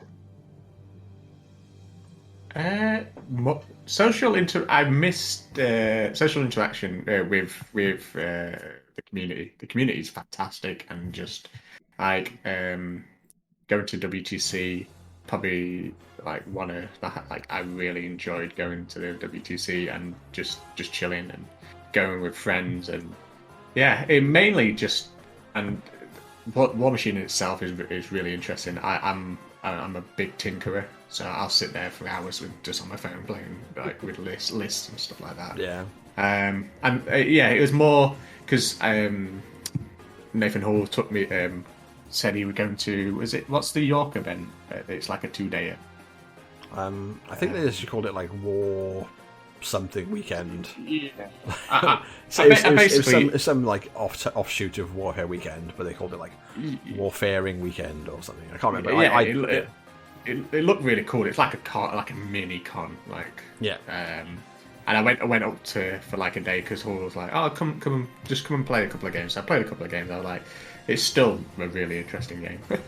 Yeah, I think that's basically the things that I think that are drawing people back are the things that had them in the first place. So, like the rule set being really tight, but also really competitive, and then the community being, I think we're quite like a mature, like wargaming community where people you don't get basically people that are trying to pull like stupid shit like just basically cheating or basically bad experiences like I've been playing since like the middle of Mark II, and I probably had like maybe 2 maybe 3 bad games like in total ever. It's like that sounds about right as well. Whereas you see players from other games like swearing at each other and calling each other everything you can imagine, like people being busted, people being busted on stream cheating and like just bringing I TO'd some 40k events. Wow. I do remember one big thing happening in Warmachine there. I think it's like Poland WTC. I'm not sure if you remember it, where there's the Hand of God. Do you remember that? I can send you. I can send you a. Do you remember the Hand of God? Man? Yes, it was on stream, and it was on stream. It was one of the American teams. I know the person, but I'm not gonna say. I can't remember off the top of my head, but I've got the GIF saved somewhere. But yeah, it was basically on. It was on stream, and I think this was like wow. the first or second WTC. It was like really early, and he like kind of just leant forward and just poked and moved the model. And we were like, he just cheated. It's like wow. I've just sent it to both of you because I've got it on my phone. Have you got them again? Well, yeah, man. Oh, good, yeah. I'll put it. Oh, do I put it up on the? Where'd you send that on Facebook? Yeah. Yeah. Oh my god, that's. But it's literally like the hand. That's crazy. And then it's just like that. Suddenly, my thing is in range. Oh wow! Yeah. Oh wow! Yeah. that was like first or second WTC. Like not very like the it wasn't that far into it. Like that, there is no way to pretend that's not deliberate. Oh my god! So I guess I should think hard whether or not I want to post it on my my page. Oh, no, I wouldn't. I'd just leave it. But the main thing that kind of brought me back is stuff. Is like the community. The community is fantastic. Like one thing I miss. Like I'm so sad that it's not happening anymore. Is SmogCon. Yeah, we were talking about this a week ago. We're talking about trying to get that up and running again. SmogCon. We just need more people playing around London, but it's also it's so hard to make it affordable. Yeah, because they did a SmogCon. Was it Birmingham? Was like one of the last ones, but like the last one going was to a in grotty Birmingham hotel doesn't quite have the same appeal as going to a swanky like marble floored. No, the last one was in Guildford. Was it? Was it back in Guildford? Guildford? It was in Guildford. SmogCon were just absolutely fantastic. Probably the best. Yeah, one of the best. Yeah, the best experience I've had at Wargaming. It was just ridiculous. And I'm very jealous that Americans have that regularly. Yeah, they do. Yeah. We miss out that, but like they've got it across the continent though, right? So you see it a bit more. Like RhineCon just happened last month in Germany, and ClogCon, yeah. So yeah, I think it's just I think we're just the ones missing out really. But obviously it's a lot to organise, and it's a big especially risk, nowadays. Right? Nowadays with COVID, it's like it's hard to go over to. But it's fun. Like before COVID, like we had SmallCon, but that was it. Like that was the only convention. I know obviously Gav up in York started to run their events, which were what you were talking about, got you back in. So it'd be interesting as things like progress in the next like year, if that starts happening again, if teams get together, and as the game is seeing a bit of a resurgence, if people start organising, and maybe if it's even like multi-game system cons like that. I would like us guys to maybe try and do one, a con around because I think. Yeah, it takes a lot to organise, but if you're willing to put the time and effort in. Yeah, there's a lot of us locally, and I think we're in quite a good geographical area where things are a lot cheaper up where we are, basically down south. Yeah. Just if like you can probably get a similar hotel. Like there are some hotels, so you could probably get a similar hotel, for like probably half the price. And there's a private Catholic school up in Spinkhill. I don't know if you know Spinkhill. Yeah. That hire out. I've heard of it.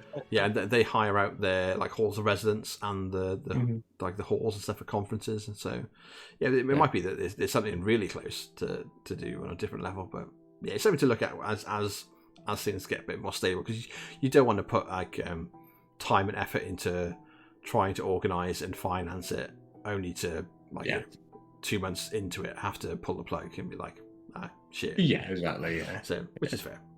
But that was the main reason got me back into it. I'm not sure about the other guys. I know Matt. I think it's a bit of like a domino effect, right? So obviously Nathan came back fairly early when we started up the club in Barbara again. So it's like Jamie, me, him playing. Simon obviously runs the Sherwood events, and then more people started coming in. Like you've come back, then Owen comes back. Obviously, that opens up the door to that little group, right? So Zai starts looking at it, and Alex starts looking at it.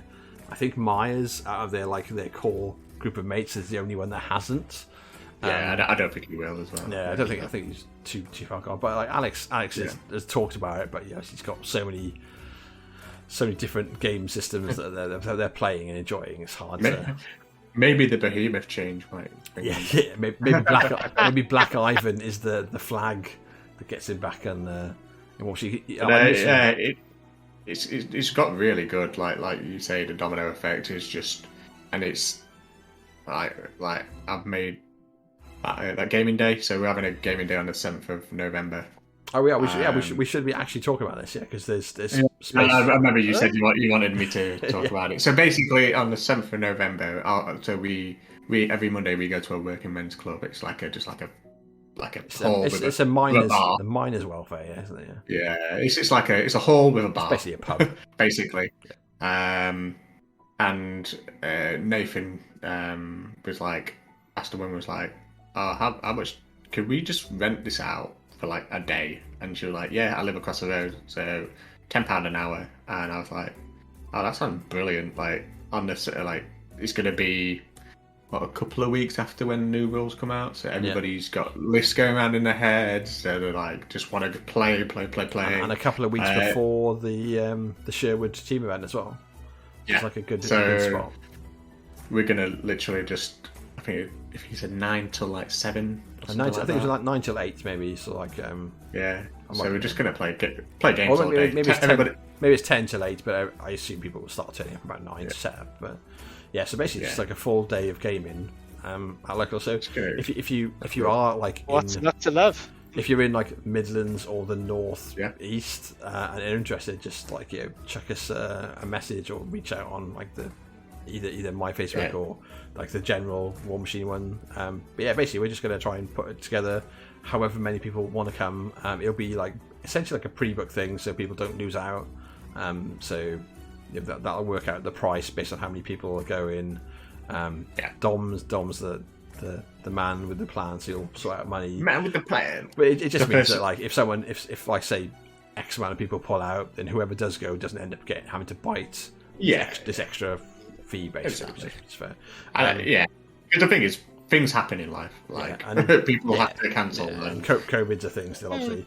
But like if you come up to the Sherwood events, our club is literally 5 minutes closer to the motorway than Sherwood is.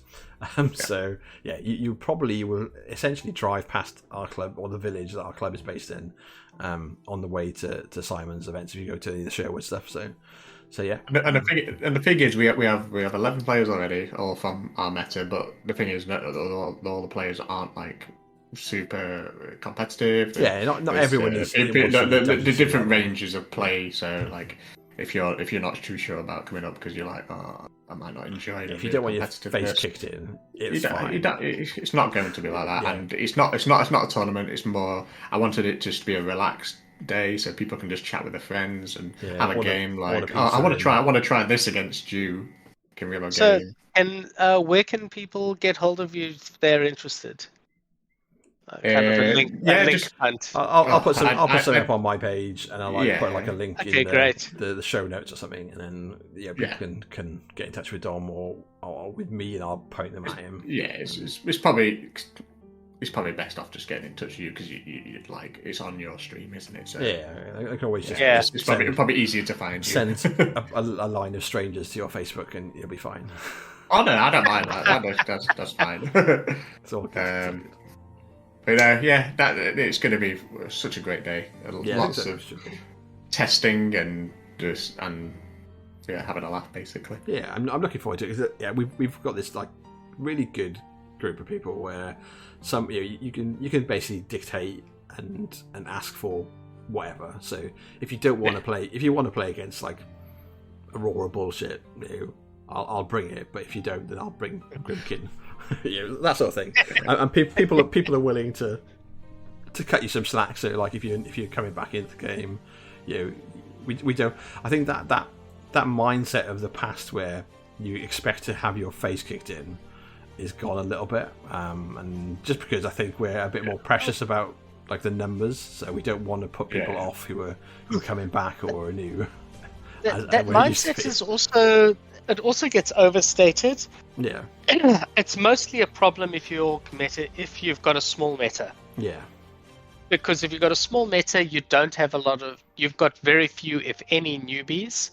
Yeah. Which means your newbies just get their face kicked in because they just don't know everything they need to know. Yeah, and then obviously it's hard to swallow losing new players as well then.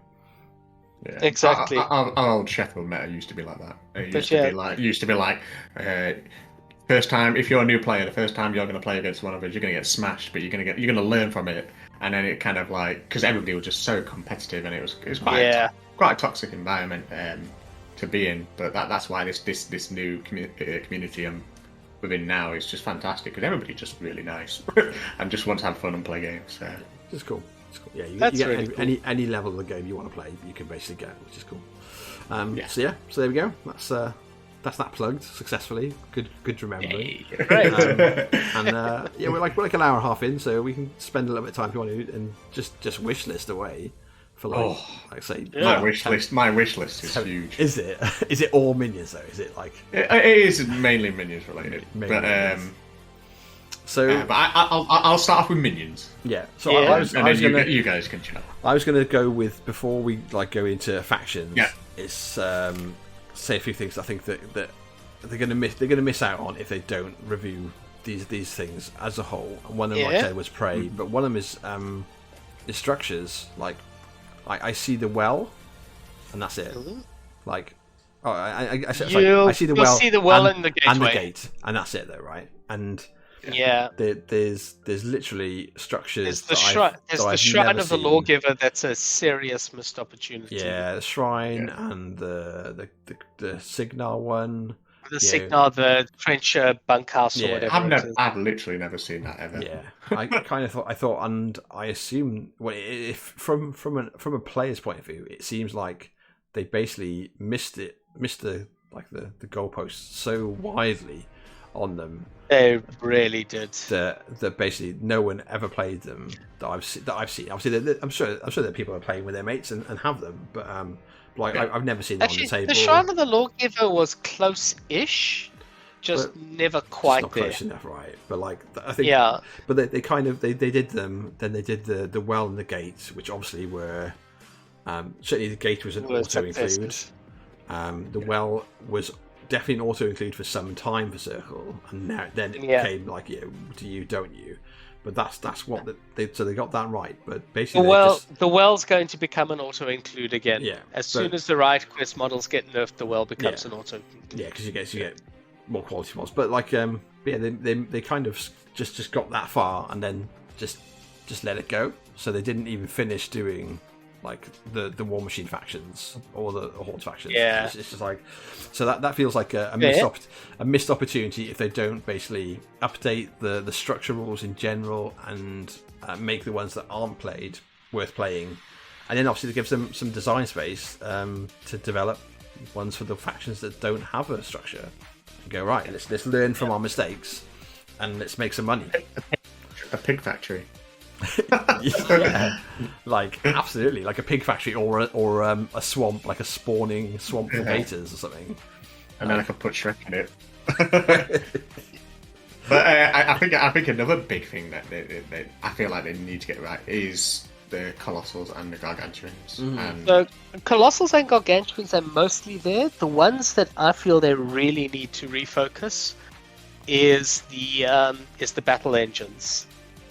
So you've got some battle engines that absolutely desperately needed a kicking in the nadges, like the tridents, like the death. Oh yeah, to nerf them. Yeah, the trident. Yeah. You've got the Scorn battle engines desperately need a nerf, and they haven't mentioned them, and that's a little worrying.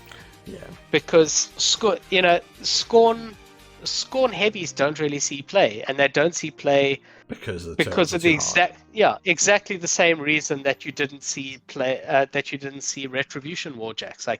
Why would you ever why would you ever spend those points? Two tridents if you want a competitive list. Obviously, if you want to play around, and that's where you see it. And it's the same story with the, I can't remember what it's called, the big thing with the Howder, or with the Supreme Guardian. They're so dominant for their points.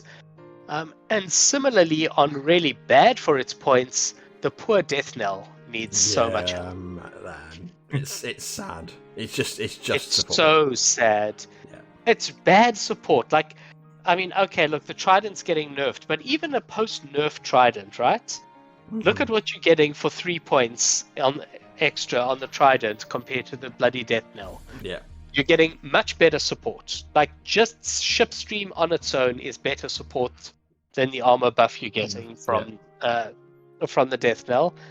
And the Death Knell doesn't generate its own resources. Yeah.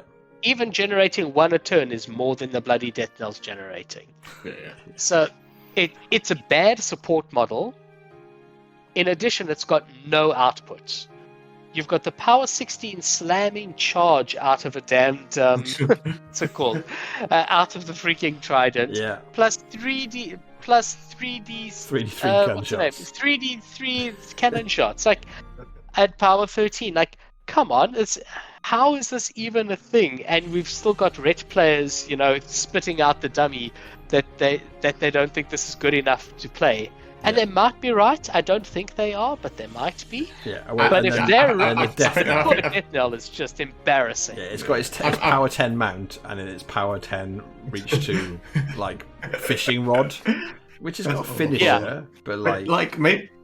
What if it could generate its own corpses? So there's a lot of things that it's like the minion the sacrifice.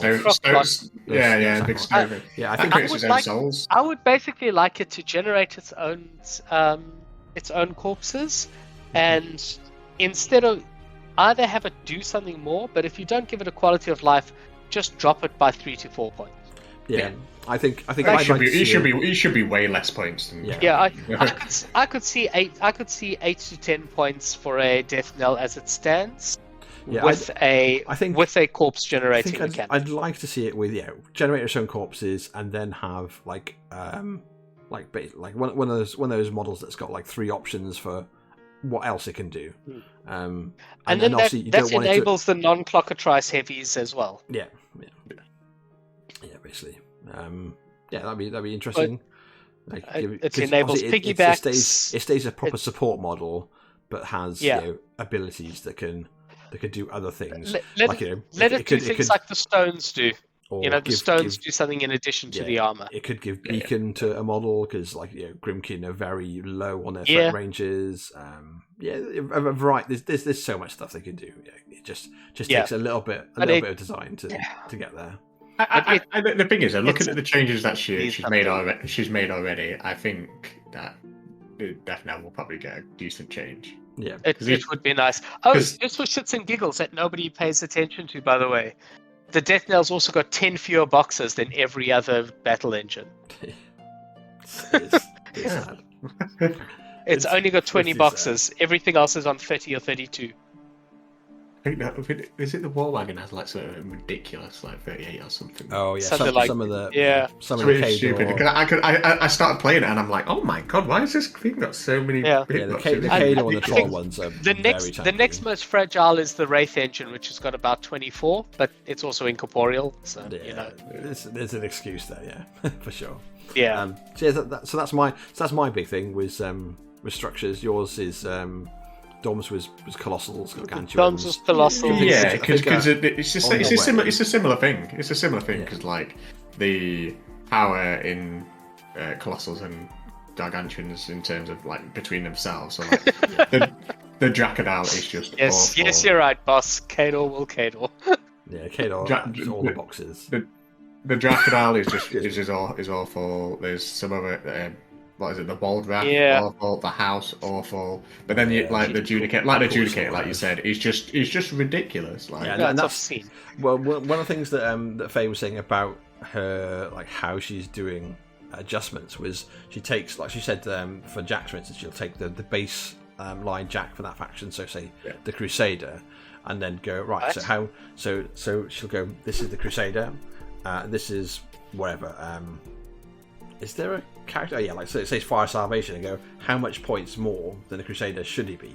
Should he be 8 more points? Right. Should he be 6 more points? And then trying to help the balance there. So that's one of the things you were saying. It was should Behemoth be? I'm a little horrified that isn't what they've been doing for 20 years. Yeah. Well, you spin the wheel. Looking at Black Ivan and they're putting a evasive on Black Ivan. Then I what have they been doing? Look, I'll just close my eyes and pick a rule. I assume. Poor Loki. I assume there's just certain playtesters within PP who are just like far more skilled with their faction than others, and therefore I think so. So they show up and beat the shit out of everyone, which is why. So whoever played Signar was just just bad. That played Signar that was always the problem when Pagani joined. Right? Yeah. That was always the problem when Pagani joined. He has a Circle player who is a top tier tournament player. Yeah. Like Circle's going to get rogered in every round of internal event. Yeah, because they're just gonna. Yeah, he's just gonna kick the shit out of them every round. Imagine being that guy who has to do I have to play Pagani again. Oh God, really? Yeah, but the thing is though, it was their player going, I've only got Haley 2. What can I do? And that was the problem. Yeah. Right? And we saw that factions that maybe shouldn't have had so much did. And I don't know if that's the thing, but in my mind. That's how I imagine their playtesting would be like, where it's just like definitely what I always pictured, fair or otherwise. Yeah, probably otherwise. Their troll player must have just been some fucking savant that just put this list on the table and steamrolled everyone. And troll players, the rest of the world, are all going. For a good 12 years straight, trolls were just so shit. Yeah, and it's basically because there's some genius in Seattle with a doobie going, I've got you again. And they're like, how the fuck is this guy beating us? And then literally troll players all over the world are just going, please just stop playing our faction. You're basically like the handicap for our entire faction is some good troll player in Seattle beating the shit out of all the other playtest staff members. Just making it worse for everybody else. I think that's a really good point in terms of like in faction balance. Yeah. I think that's something that they need to really look at. Yeah, and that goes back to like the talk about playtesting, right? So you need to have playtesting outside of PP itself, because you don't have enough resources to spend every day playing games back to back in every variant. Whereas if you have a team of player playtesters out there, which they do, right? Obviously they can give you a much more broad range of data to go, right, this is too strong or this is too bad, and they're all tournament players who can go, this is what makes sense, this is what you could do, this is the tweaks, and they just need to like find that balance of listening and like make sure it's and I think that's the thing. So like when you have CID and you have so many people just talking at you, it kind of, the good stuff might get kind of lost in the chaos. Yeah. So like if you have a small group of people who are going to give you quality feedback, then it's infinitely. But you always knew in CID who were the players you could trust more as well. Like, you know, when Pat Dunford started a thread, you fucking paid attention. Like, yeah. But then you have to read through like, you know, 1,000 other things to try and find other people that were genuine. The idea of CID is brilliant, but. Yeah, the execution practicalities is not that great. Yeah, and I think we're unfortunately to blame. Like the community is more to blame than PP for CID not working. I think, but yeah, I don't think it failed the same way you do. Horses for courses. I also don't think there was. I don't think the noise factor was that bad. Like I saw most of the posts actually made sense. Yeah.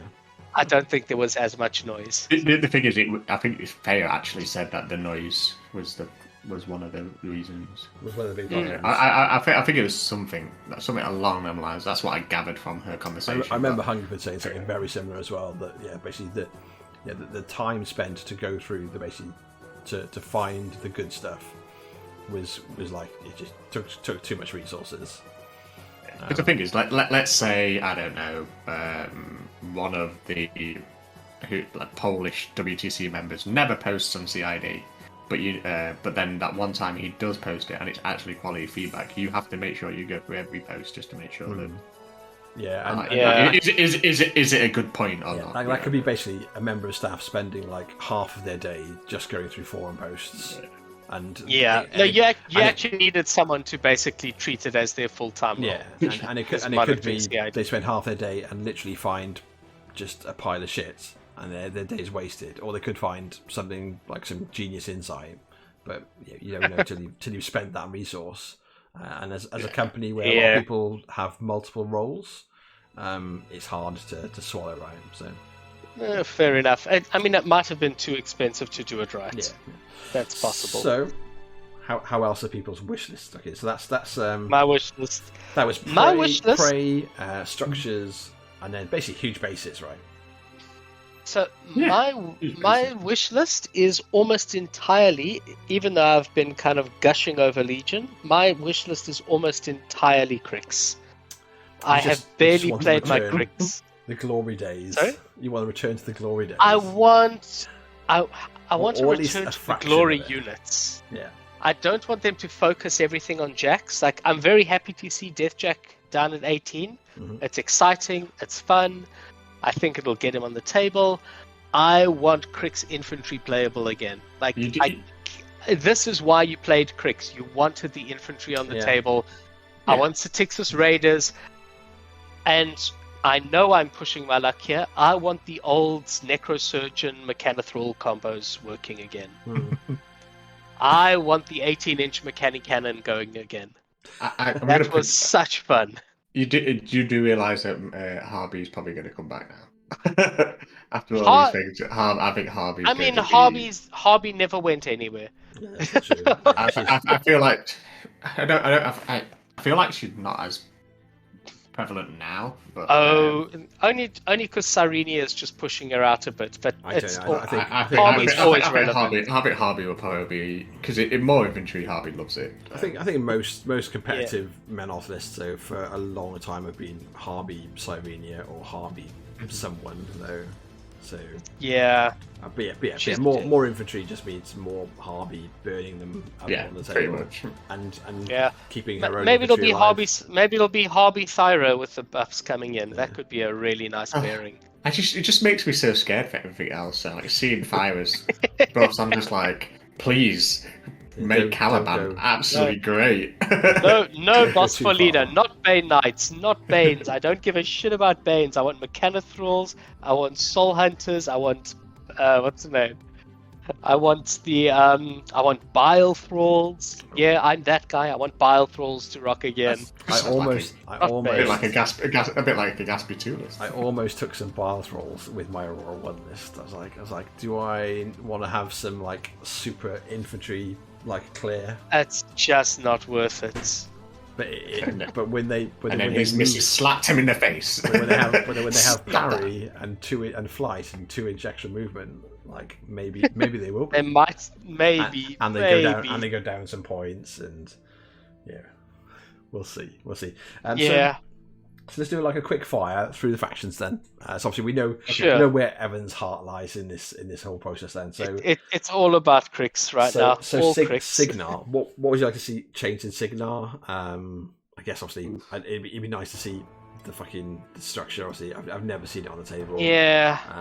But what else? There's nothing I actually want for Signar, so just because I don't want a buck tradition. I want a Haley 1 nerf. I want a Haley 1. I like Haley to not come back. It says the Crix player who's just like, they've been saying that for years. I just want a Haley 1 nerf. I mean, I know she gets one every year, and I don't want a buck tradition. You may not see as much Haley 2 now, I suppose, with more models. Yeah, especially with her feet become more models, and you can't feat on Colossals. So, yeah. Although maybe you do, maybe you just see Storm Knights everywhere, leaping all the new infantry to death. I'd like to see Kane, more Kane. More Kane? Yeah, Kane's going to be horrific now, right? So Kane with Pistolier. Yeah, that's. Oh god, can you imagine with Kane 3 where he's got? Does he have mortality? Yeah, he's got mortality. Oh my god, it's Kane 3 is like the range synergy, right? As well. His feat's like that weird range synergy, but he's also got mortality as a spell. Yeah. And then Tempest. Is it Blazers, the ones on the yeah, players? you put hello gun mages and Blazers with those buffs, like that'll be a thing. Let's move on. Don't give Signar anything. Next. That's it. Menoth don't need anything, but like it'd be nice. There's a lot of stuff that's. I'd like to see Cinerators back in the game. Yeah, I'd like something for Cinerators. Basically, all like the exemplar-based stuff, right? So the Cinerators, the Bastions, the Seneschal, the Errants, they've all kind of got fallen to the wayside, and even before then, stuff like it's down to the same problem. Well. They want to, Faye's talking about bringing back single wound infantry. I still don't know how you do it in a world that's got so many accurate sprays and high power blasts. To kill mass amounts of infantry.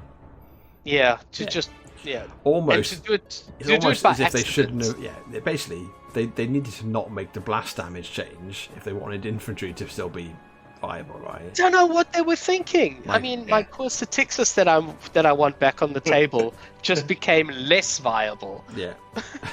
Yeah, the only infantry. I think it'll be away. The only infantry I'm playing in Convergence is now less viable. Can't take it as a requisition option, and they just die to any blast damage because +4 armor doesn't matter when you're only armor like 10 or 12. When your armor 10 makes no fucking difference. It doesn't matter when there's like a million high explosive shots coming your way. It's like exactly. So there we go. So I think that's a quick one for Menoth. Kador. Menoth, I don't think we. Kador. I'd like to see the pikes. I want to see some Cossite Woodman. Oh God, no. You remember when Ash Mitchell used to run him?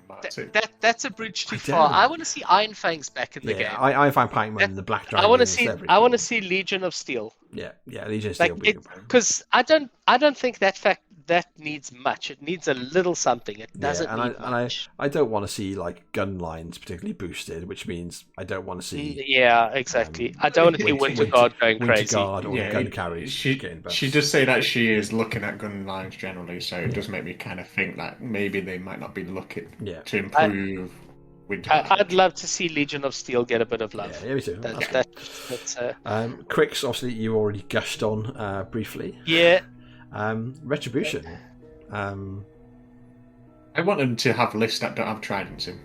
Yeah. Yeah. Basically. I think your wish, which is the same as mine, has already been granted. Yeah, it'd be nice to see Ret. I think Ret needs a bit of just internal balance where there's a reason to take the different sorts of infantry. So there's a reason to take the Dawn Guard. There's a reason to take the Halberdiers and the Riflemen, because at the moment they're just all getting sidelined, right? And maybe Mage Hunters come back, but you want it for everyone, right? You want. I think the Mage Hunter Team Force needs a bit of help. Yeah, that Mage Hunter Team Force really needs. Perhaps, but like generally, it's I think.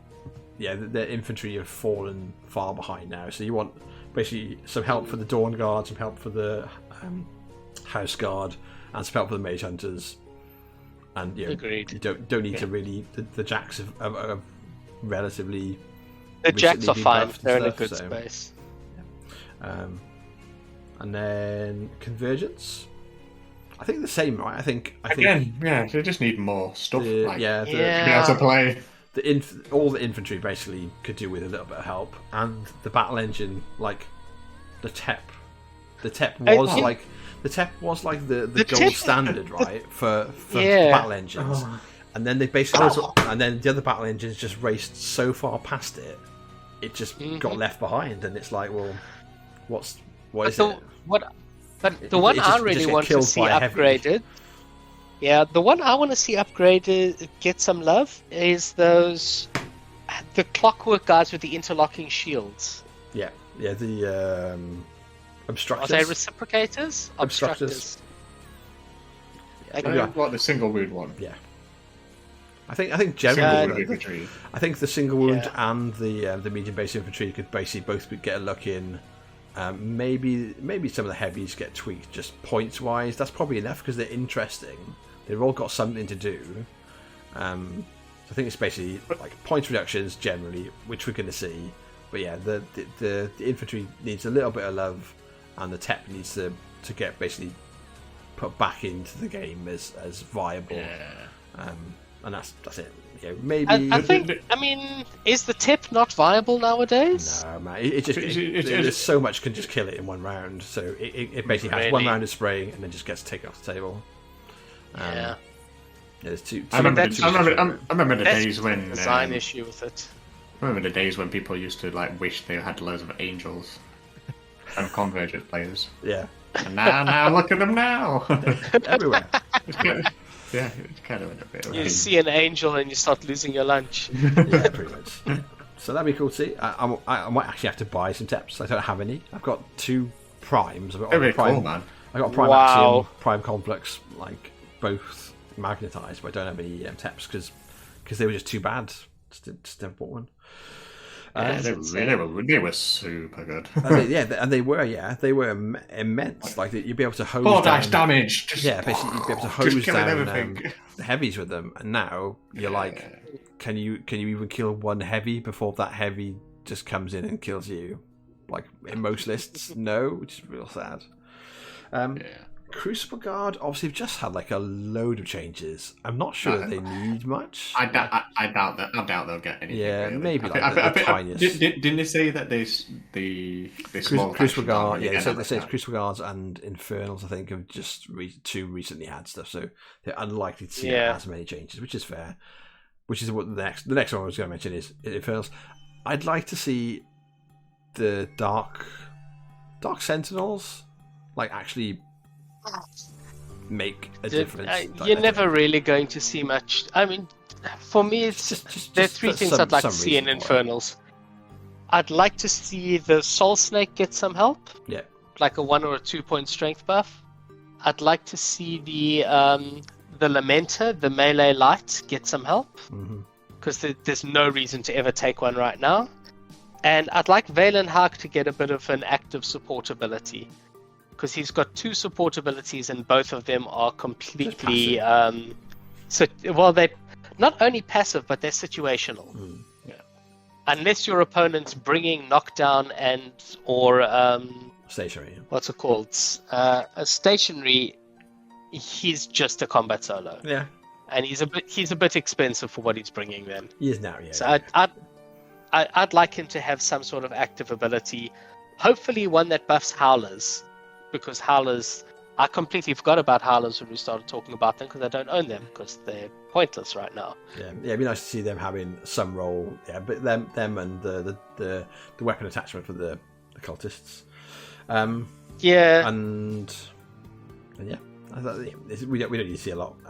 Trollbloods. Trollbloods got a lot of changes we've seen already, right? I'm not sure Trollbloods. Oh, the Trollblood just look ridiculous, man. Yeah, I don't think they need much apart from just some points adjustments. But I wouldn't be surprised. I just keep on looking if they have more though. Like, is it? Keep on looking back at the caber change, and I'm just like, oh god, this is just ridiculous. Yeah. I think I can't think of anything I want to give Trollbloods because they're in such a good spot right now. Yeah, I think they maybe more caster variety. I'd like to see more of that. I'd like to see a good reason to take Fenblades. But again, that comes down to single wound infantry. How are you going to get them back in the game? I don't want to have Cold Grimmer. Just like you're always just going to take Cold Grimmer. I want the old Madrak. I want the old Madrak where Fenblades run and he feats and they thresher your worlds apart. That's what Barry played against me. 2 lots of Femblades, max units of Femblades, with 4 up tough. Move 3 inches if you fail to kill them, and then Madrak just battle lusts them all. So you've basically got that sounds 30 to 40 weapon masters just in your face. It's like pretty beast. Yeah. So yeah, trolls. Talking of Rudes of War, I'd like to see more Doomies. Doomy would be good to see back. Yeah, that'd be nice. He's very iconic for the faction, so it'd be good to see him. Yeah, having a bit more playtime. Circle don't need shit. Circle, I just want to see more wolves. Yeah, more living beasts. There's a lot I want to see in Circle. More, I want to see living beasts. Yeah. I want to see Wolfsworn. So again, it's single wound infantry. I want those up and running. And goddamn druids, man. Druids, it's the heart of Circle. And why you go there. And they've got 2 druid units, and the only thing to distinguish them is which sucks more. Come on. No, that's true. That's fair. I think that's what most Circle players want. Really, they want druids to be. Yeah, they want some options, druids to be good, and we want Mistriders to be good, so Harrison can finally live the dream. The goat hard on over in New York is strong, so let it be released. Yeah, let them free it. Legion. Does Legion need much more, right? They've had quite recent buffs. Legion honestly in a really good space. Good. Yeah. I think some of the beasts could use some help, but realistically, they're not going to get it right now. Yeah. The only thing that I could see being really good for Legion right now would be fix the Oracle's Steam Force. Yeah. It's the Oracle's Steam Force has no good reason to be taken. And it needs to be good. I think a couple of tweaks, with a little bit more like Secret Masters, or a bit more like Strange Bedfellows, where perhaps they count as friendly faction. You need it to be friendly faction. Yeah, Blighted models count as friendly faction, something like that. I mean, I was looking through Legion casters that can actually make good use of it, and it's like everything is friendly faction. It's just understand. Yeah. So yeah, that's what I'd like to see with Legion. Oh, yeah. I don't know if there's a small buff they could do to help out Swordsmen, who just don't quite make the grade. And I really do love them. Probably make them immune to blast maybe damage, a one. but, you know. Actually, their defense is decent. You can buff their armor. Yeah. I'd actually like to just see them get a 1-point speed buff, frankly. Yeah, Like, they're literally that like would go a guys. long way. They're literally dudes with fucking claymores with like a pair of trousers on. So they should be pretty quick. They should be pretty fast. They've got a nice defensive mechanic. Are they speed 6 or 7 at the moment, Evan? They're speed 6. Yeah, they could easily be 7, right? They're literally I fucking could skinny make them elves. Speed 7. They're skinny elf weapon Yeah. master ninjas. They should be going faster than 6. Yeah, or they've got Claymores. You could make the Claymores be reach 2, although that's... See, I don't know how you fix Raptors. I would love to get Raptors back in the game. Yeah, they're really cool. But Raptors are a bit of a meta problem more than... Like, Raptors themselves are fine. They just have a meta problem. There are too many kind of accurate long-range weapons to kill off an expensive model from range. Yeah. I think that's probably the reason why she's looking at gun lines. Is, like you've just said, they can't really just do anything with them. Yeah. That's I mean, it's... Yeah. I mean, when we the finish meta all does- of the models, If it does when we shift finish all over. the factions, we'll get back there, but... If we do shift over to they've having got all a these general problem. dudes, then your Deathstalkers are suddenly going to see table time again as well. Oh, that would be great. I'd love to put Deathstalkers on the table again. What dear me. Right, so Scorn. I still don't understand. Yeah, Scorn. I was going to say, like it's basically all of the infantry, right? The Praetorian stuff, the Centrati, all the stuff that used to be played. Yeah. That you just never see on the table because it's all Immortals, Turtles, and Minion Beasts. It's also like the defensive stuff, but the damage, the power strength numbers have become so high that like turtling up behind Cetrati and that sort of thing just doesn't work anymore. The same, yeah, that's fair. That's quick. Grimkin, we talked about already. Obviously, the death knell, but like fix the death knell. It opens up so much. I can play piggybacks if you fix that death knell. Yeah, I think up. the infantry does still need a little bit of tweaking, and the beasts as well. There's so limited amounts, and they have fallen behind. You know, Skin and Bones were terrifying when they started, and they're just like not anymore, right? Do you remember when Grimkin came out? Skin and Bones was considered way too cheap for what it did, and now it's actually an expensive beast. Yeah, it's an expensive beast, and it's outclassed by stuff in lots of factions. Especially with like the threat range, but again, it comes down to gun lines because you can't out threat something. So you've got to literally advance and wait. And Grimkin just can't. That was the other thing. The Grimkin would brick up and take it on the chin, and now there's like grievous wounds, and there's entropic forces, and there's such high damage and things are just hitting everywhere. Things are just hitting so hard you can't take it on the chin. Yeah, basically. Yeah. So I think Grimkin do need a lot of help, unfortunately. And the fucking house, please. Oh, sit down and just make the house worth fucking buying. People want to buy it and put it on the table. It's so cool. I think this is a brilliant opportunity for PP to be like, right, we need to get some more money, so let's make Colossal's good. And I mean, you just released the house, a very pretty model, and I guarantee your sales were depressed because the rules were shit. Because they were shit. Yeah, definitely. Yeah. Yep. I Case in point, I have a Grimkin army. I have 2 of every unit. I do not own the house because not a chance am I going through that shit. Yep. But I only have a house it, because... would you buy one? Yeah.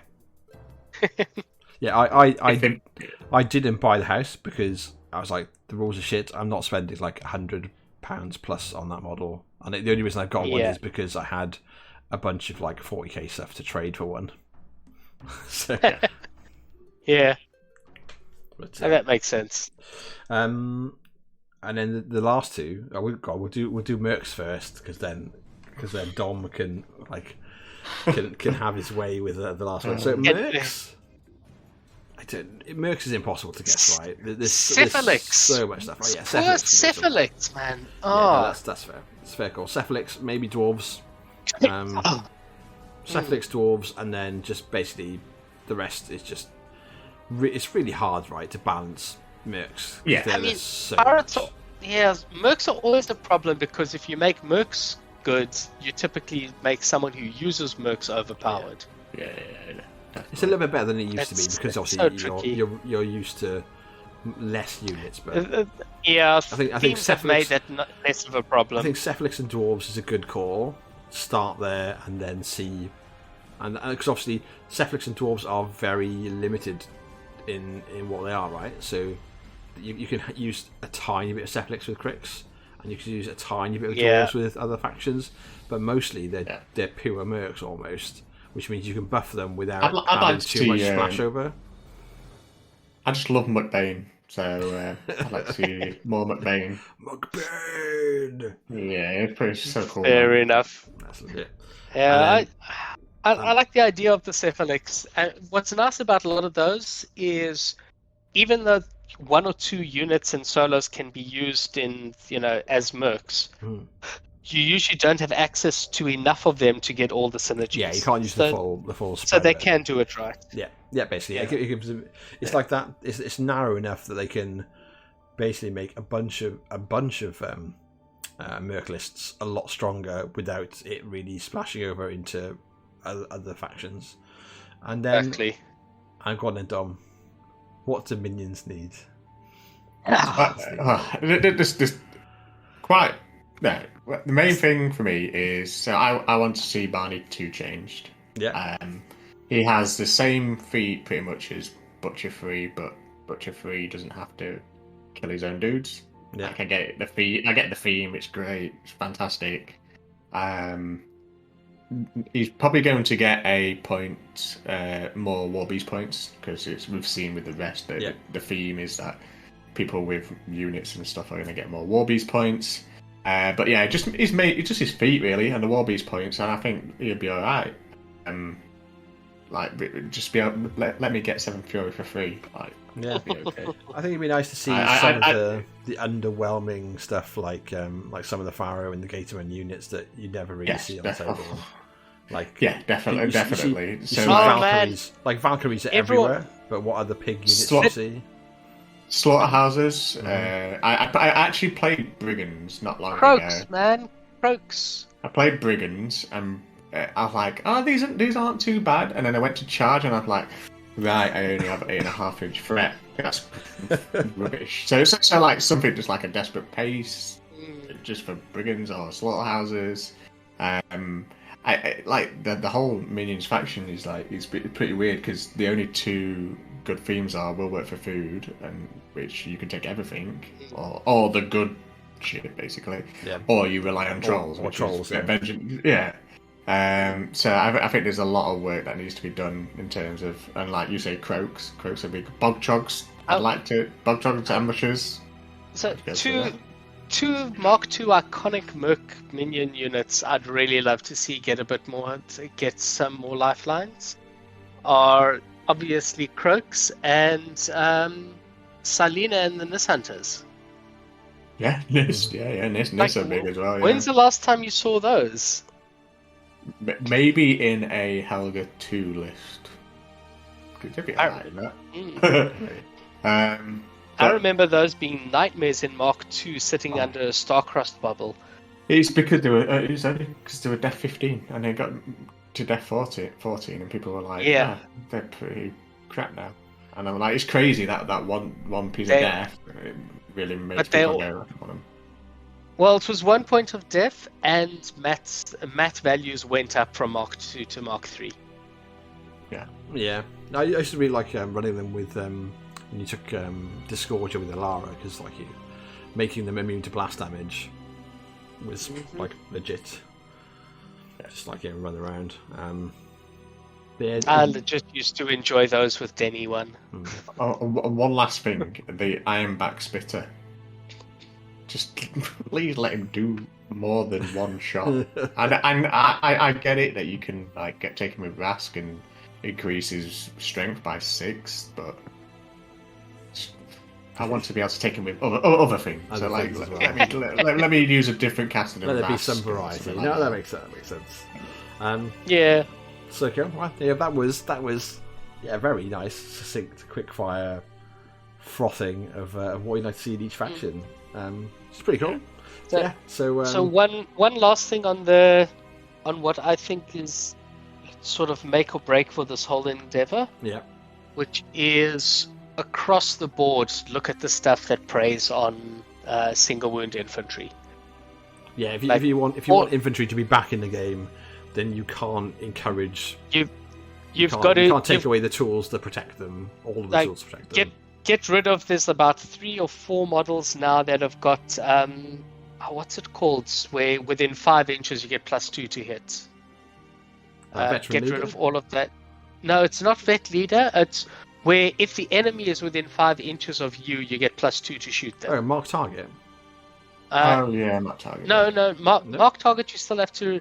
It's for your own. It's for your own shots. I think it's on some of the battle engine. No. It's right. It's mark target. So like rangers have it. So if you're within 5 of. No, rangers do that. Rangers mark something, so you run out to get it. But it's like fire field or something like that. That's I think it's on the blockader, where if you're just within 5 inches, the blockader shoots and it gets +2. Oh, is it? And Yeah, I think I know what you mean. There were a couple of those like that. Yeah. Where what the hell is the name of that rule? That's bothering me now. But anyway, shooting galleries. There we go. Oh, right, yeah. So if they're close enough, they get extra. So I think the Trident's got it as well. If they're close enough. Yes, the Trident's got it. Like, that's what I'm saying. It's these things with high rates of, that can kill a lot of models. Yeah, that all have big buffs, boosts. Again, the Judicator, my pet hate. There are a lot of these things there. There's a lot of stuff with high explosive. And this stuff just needs to be toned back if you want single wound infantry back in the game. Like a point drop here, a stat boost there is not going to change it. Like Des and Gubbin on their own. Like Des and Gubbin, that sort of shit. Do so much damage. Yeah. So that, to me, that's the big one I'm going to be watching. With Ossian, it's like little chef's kiss of killing the single wound infantry before they've even moved off the deployment line. Exactly. But yeah, I think it'll be very, very interesting. Yeah, I think it's a hard balance, right? Of making sure gun lines aren't too prevalent, making sure that stuff can't just wipe out entire single wound infantry units trivially, and making other things work. So yeah, there's a lot to do, but yeah, we'll see. Hopefully in the next week we'll get a bunch more spoilers. We'll see what's next. Like I said at the start, I've reached out and asked like Lauren and Faye to come on and talk to us about some more changes if they can, or they just tell us some stuff if we can't work out schedules between Seattle and North England. But we'll see. We'll see what gets out of it. Good fun. While we've been live as well, Travis has put up a post which is worthwhile noting. So if Conflict Chamber obviously has kind of like fallen a little bit to the wayside where they've had update problems, but I know Travis and I think some other people are involved in helping to basically bring it back up to speed, and he's put something up about half an hour ago saying there's a lot of updates have just been pushed through Conflict Chamber. So obviously there are some errors. Yeah, it's a lot of coding, it's a lot of things to fix, but basically there's a thread on the Warmachine Hordes general Facebook group, so if you see something that doesn't work as it should, have a look and let them know, because they're putting their time into fixing a really brilliant tool for list building. It's great. Yeah. So help them out by really doing so. Great. And just to remind people watching that I think Faye was on a podcast with Minority Report, I think they're called. Is that what they're called? Yeah, Minority Report. Minority Report. They're trying to go live this weekend, aren't they? Yeah, and I think they're going to be. I think she did a load more spoilers, just like the other one. And so I think they're on Muse on Minis. I think they are. So I think Minority Report. Yeah, they're on somewhere. But they'll have Minority Report are definitely on the Muse network still. Yeah, they'll have more juicy, load more juicy gossip, basically. I did ask about Barney 2 in that, so let's hope that gets answered. That'd be cool. But yeah, so there you go. So that's our little look at it. We're like 2 hours 20 minutes in. We've chopped about a lot of stuff. And hopefully it's been a good listen. So thanks Dom for coming along and joining us, buddy. No, thank you for having me. To have someone, one of the locals, and obviously Evan, thanks for talking. It's been good. Pleasure. Gonna see. I'll be listening over the weekend. See what other juicy gossip comes out of it. And it's not long. Not long now. Not long. I can't believe I missed that. I can't believe I missed that one about the twins. It's staggering. I can't believe I didn't hold on to it until you were live. Got the live reaction. Absolutely, you should have done that before we went live. I assumed that Evan knew, and when I told him, it looked like he basically had like a multiple orgasm in his chair.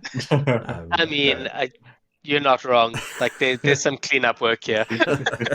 This chair's quite sticky at the moment. This is only 5 more days. 5 more days.